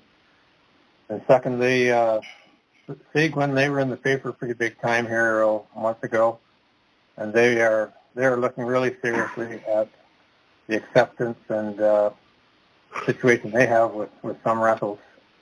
And I guess some of the comments I read of the paper, one in particular was, and I think kind of holds true with us, we probably started out with renting cottages to assist people with their rent. They're not part of the rent. Their taxes and upkeep of their cottage, so they could use 3 weeks say of rental, and then share the cottage with family and friends and different people. And then it's I think gone full blown from that to we don't know just how many are going full rental, where the turnover is weekly and all that kind of thing. So there is a bit of a fear from some people, especially when a new rental location starts up, and I've heard of a couple just this summer, and the neighbors they're concerned. They're concerned about extra traffic, whether it's on the water with Sea-Doos and different boat traffic, and then just traffic generally, and having more people around. And I think in a couple of instances, this COVID thing has made people a little more comfortable to think that there is a turnover of people coming into their very close community, a couple doors down, things of that nature. So I just wanted to be hopefully brought to the fore in terms of whether council's interested in a review of the present bylaw. Maybe we look at an up-to-date version, whether it's right now or we plan it for sometime in the future. It may cost some money if we're going to try to determine who in fact really are the renters and where they are and whether they're licensed and try to address some of those issues. So anyway, I think it's something we should look at and plan to we're looking at in the future. Thank you. Mr. Mayor, can I speak to it? Sure, you absolutely. Yeah. Thanks. Yeah. Thanks, Councillor McEwen. And you know, I was very much part of the rental bylaw when it came in, and I think on it, we were one of the very first communities to come up with this, and we did our best, but there, I think it's a good thing because in terms of at least communities, when people buy or sell places and say, oh, can I rent? They're said, yeah, in Whitestone you can, where if you go to other communities, they say you can't, and I think that's a detriment to housing prices and that sort of thing. But having said that, we all know that there are many, many people renting who do not have a license. If I'm correct, the last time I asked the CAO, there's about 12 licenses that have been issued within the community. Well, I'll guarantee you it's many, many times full that are simply not getting it, and they're renting their cottages, some of them all summer, some of them professionally on websites and everything. The problem with the rental bylaw, as I see it, is, of course, some people want us to control things that are out of our control. There are things they say, who's going to do this and that, whatever. Well, that's way beyond our weight class to get into individual items, and they're uncontrollable by the municipality.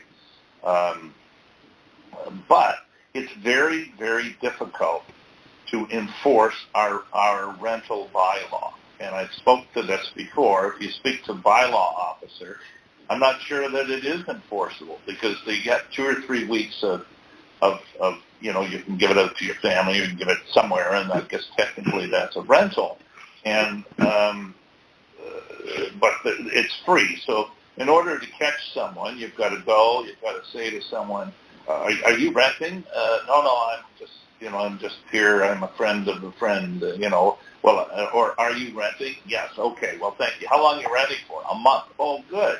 I'm going to take the owner to court, and you, Mr. Renter, are going to have to go back and be subpoenaed in the middle of the winter to go to court, right? And the person says, "Oh, I'm not renting." It's just very, very difficult. So I have no problem taking a look at this whole issue. I think we have to get the people who are professionally renting to get a license and have a license. I think we've chewed off so much this year that I think to get into to looking at this thing in 2020 is just too much to chew, but I'm in agreement that we should look at it. So maybe it's next year when maybe we have a little less to chew on. I don't know. I just don't want to overload staff with this sort of thing. But I'm certainly in agreement that it should be revised perhaps. So and I think we should do it in concert with our bylaw officer. So whatever we come up with, we know is enforceable. So thank you. That's my thoughts. Thank you. Any other comments?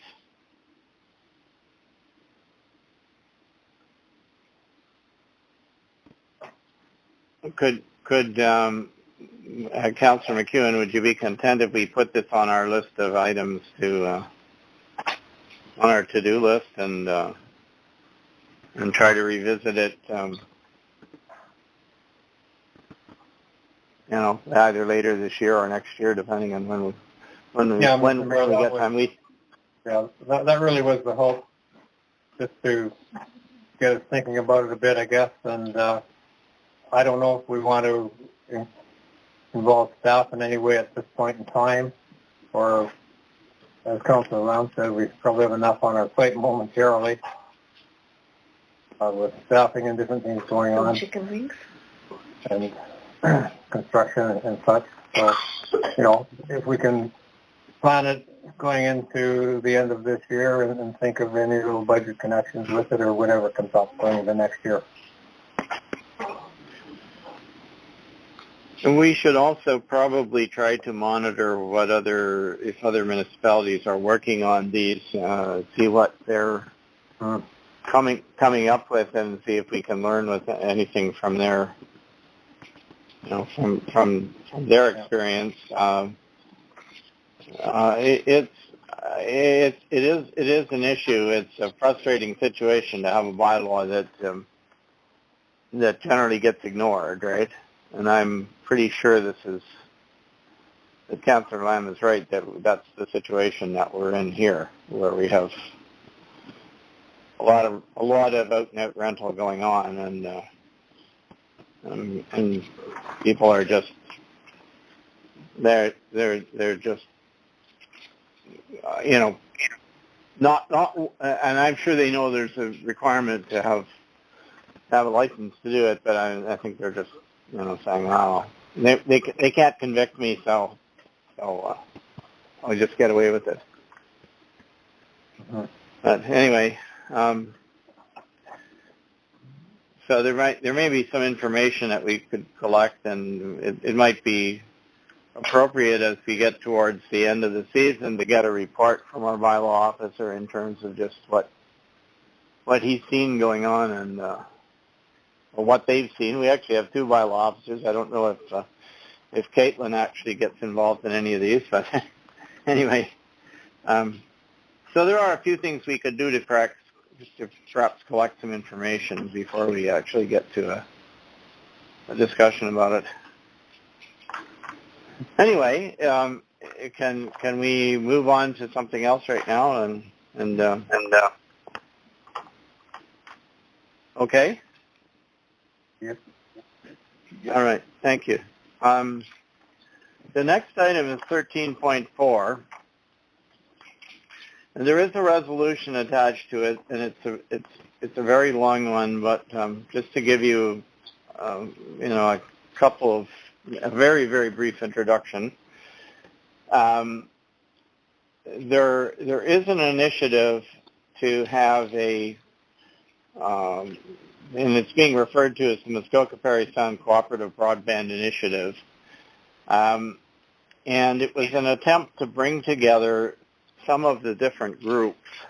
And the different groups are the Smart Network group that Liz McWalter heads up, that is out of Parry Sound, that's doing work in Parry Sound and in the archipelago and Carling, mostly Carling. And there is another group which was called the Muskoka Parry Sound. Oh, help me out. There was a reference to this in here, and we took it out because. But anyway, there's an outfit. There's an outfit based out of North Bay that is called Blue Sky, and I think I mentioned this to you before, but our politicians who have ridings that are Muskoka Parry Sound at both the federal and provincial level had said, there's this funding which is coming from FedNor and funding from potentially from other areas of the government, infrastructure funding and so on, to improve internet, but you need to have a plan they wanted to have a plan that covered their entire riding. And so the groups got together. The group that is based out of Muskoka went a little bit rogue on us in the last month. We thought everybody was on the same page, but they started to do some things on their own, some of which the rest of the group wasn't happy about. But I think that perhaps this can still be pulled together. I don't know. The people from West Parry Sound who are driving this initiative are the mayor of Seguin, Ann McDermott, and I guess it's the Reeve of Archipelago Township, and they're giving leadership on behalf of our sort of 7 municipalities, and they are still trying to get everybody else to be on the same page and get together. And but one of the things that they wanted was the resolution of support in principle, which actually at this stage of the game doesn't commit us to anything. I think there was a thought that at some point in time we might be asked for a relatively small amount of money.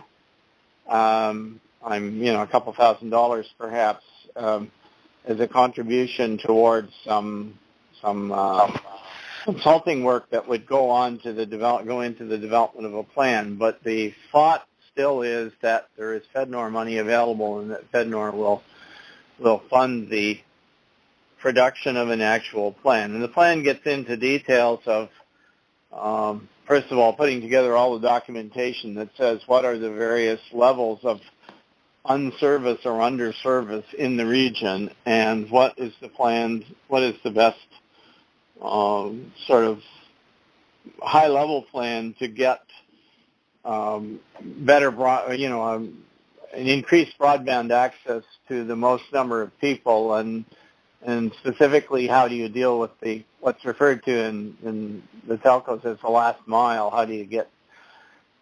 Let's say you had, for example, if we were to have, a good broadband created either by fiber or some other method in Dunchurch, how would we extend that to the people who are in Whitestone and Ardbeg and other parts, Maple Island and so on? So, there's that's the sort of thing that would go into the plan. People would say, well, this is how many people you have, and this is what the best economical and technical solution is to improve their access. So anyway, that's what the high-level game plan is.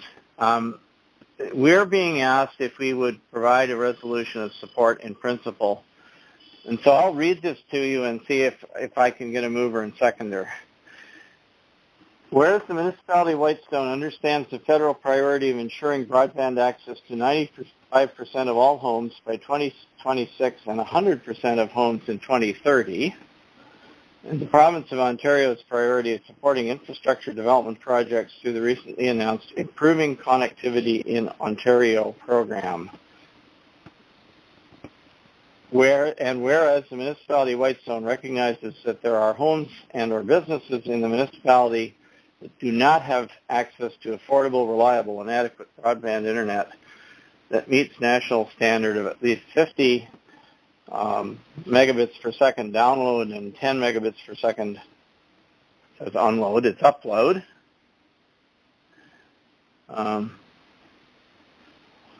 Whereas the municipality of Whitestone acknowledges the availability of reliable broadband internet services to all residents and businesses throughout the community as critical to economic growth, social prosperity, and community well-being.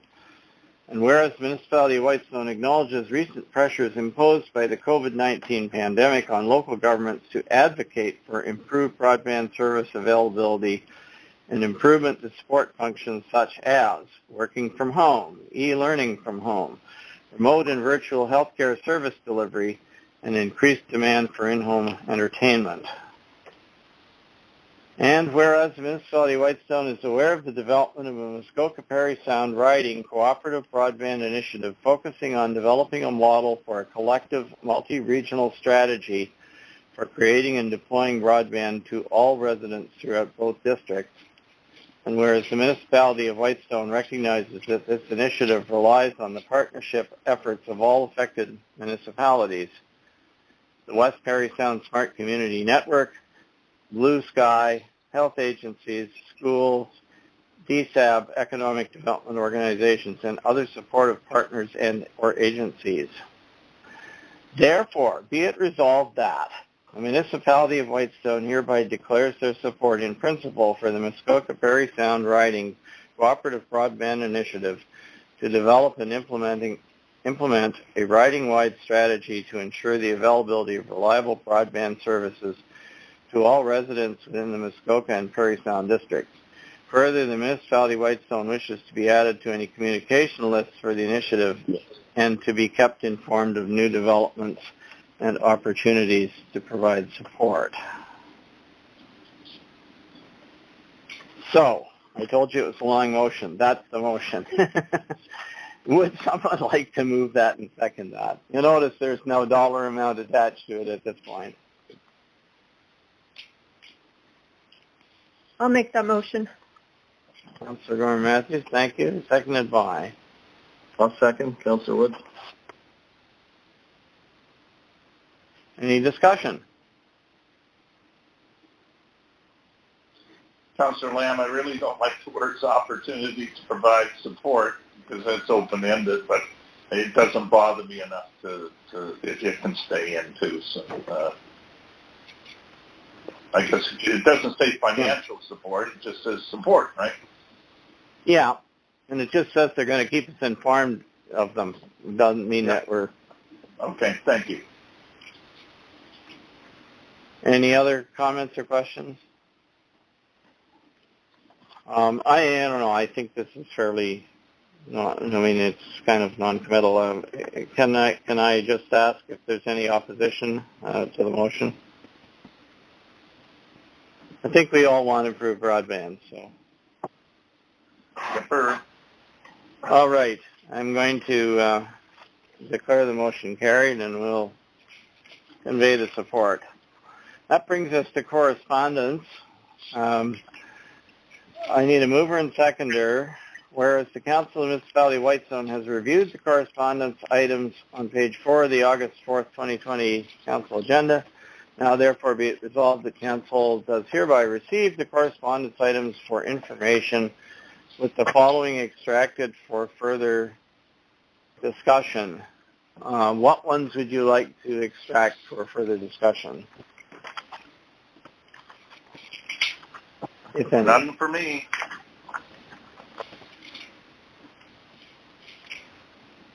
Anybody else? I didn't have any. Sorry, you didn't have any? Is that what you said, Councilor Yes. Matthews? Okay. All right, so I will just put none then. I'm good. None, that is to say, none to be extracted. So can I get a mover and seconder just to receive these, please? I'll move, Councillor Woods. I'll Councillor second. Woods moves. And who seconded? Councillor McEwen. McEwen. Thank you. Any discussion or any opposed? Okay, hearing none, I will declare that motion carried. And that brings us, I guess, to, where are we? Is it councillor items, I would say? Yeah, councillor items. Does anyone have an item that they wish to raise? I do, Mr. Mayor. Go ahead, please. I've just been getting a few questions from the public. They're still interested in waiting to see what's going to happen with the thrift store this year.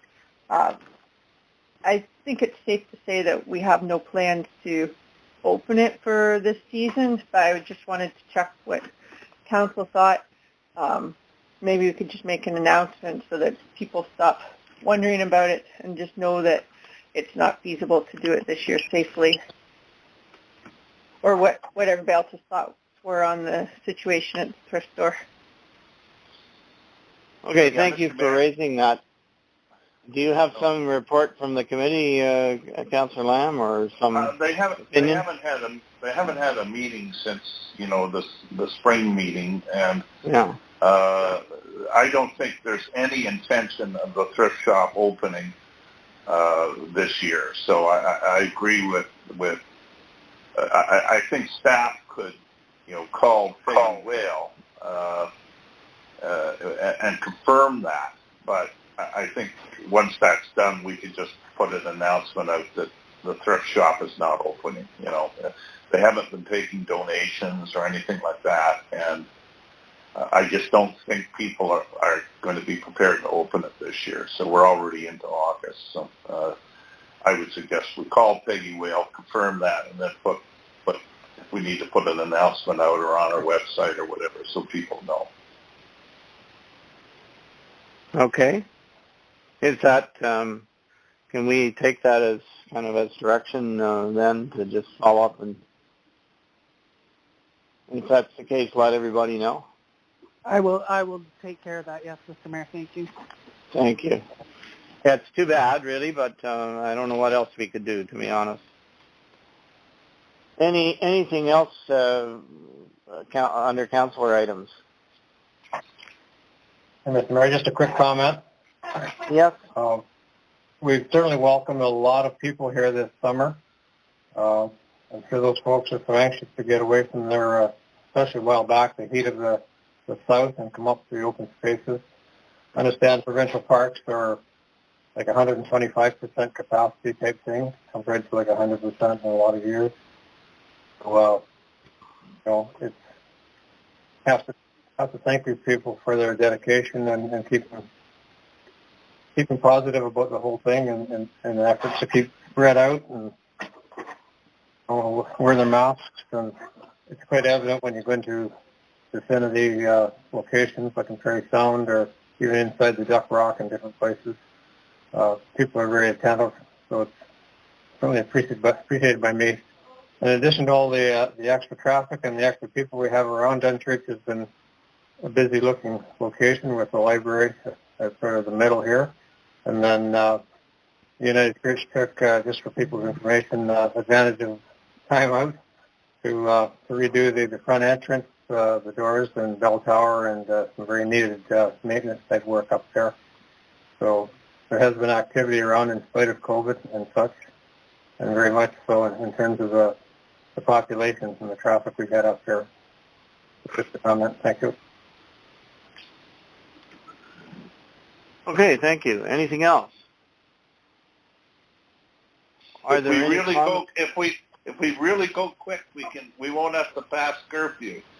No, that's my intention, absolutely. I guess, and I noticed one of our members of the public, at least one, has left the call, but are there any questions from the public? I don't even know if there are any members of the public still on, but well, hearing nothing, then I guess that would bring us to, sorry, I'm just making a little note on a piece of paper here. That would bring us to the confirming bylaw, because there's no closed session. Moved by Councillor Lamb, seconded by? I'll second Councillor Woods. Thank you very much. Can I assume everyone is in favor of that? Mm-hmm. Yeah, I'm sure you don't know what you're voting for, because I don't either. But anyway, if there's something we did that we didn't pass a motion on, we've confirmed it. And finally, that brings us to adjournment. Mover and seconder, please. I'll move. Councillor McEwen. Councillor McEwen moves. I'll second. Councillor Gorham Matthews seconds. Whereas the business of this meeting is concluded, now therefore resolved that this meeting be adjourned at 9:58 p.m. Perfect. Wow. So Councillor Lamb, we beat it by 2 minutes. That is assuming no one objects to the motion and wants to drag it on. But No. thank you very much for your cooperation and for wading into these one or two things that were a bit controversial. But I think we made some progress. We may have to call. We are adjourned now until September. We might have to call a meeting to make decisions about a couple of things in August. But if we do, it'll be a meeting for a special meeting for relatively small one item or a relatively small number of items anyway, and hopefully it won't take up too much of your time, and you'll be able to make yourselves available. So thank you very much again, and have a good rest of your evening, and have a good rest of August. Okay, be safe, everyone. Be Good night. careful. Bye. Leaving conference. Thanks. Good night. Councillor Lamb? Leaving conference. Brian Woods? Leaving conference. Councillor Gore Matthews. Leaving conference. Councillor Joe McEwen. Comrie.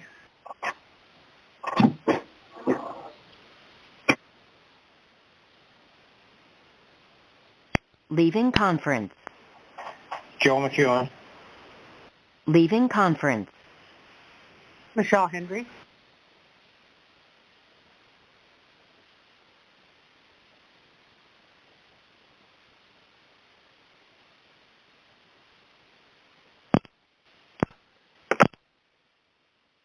Leaving conference. Bob Whitman.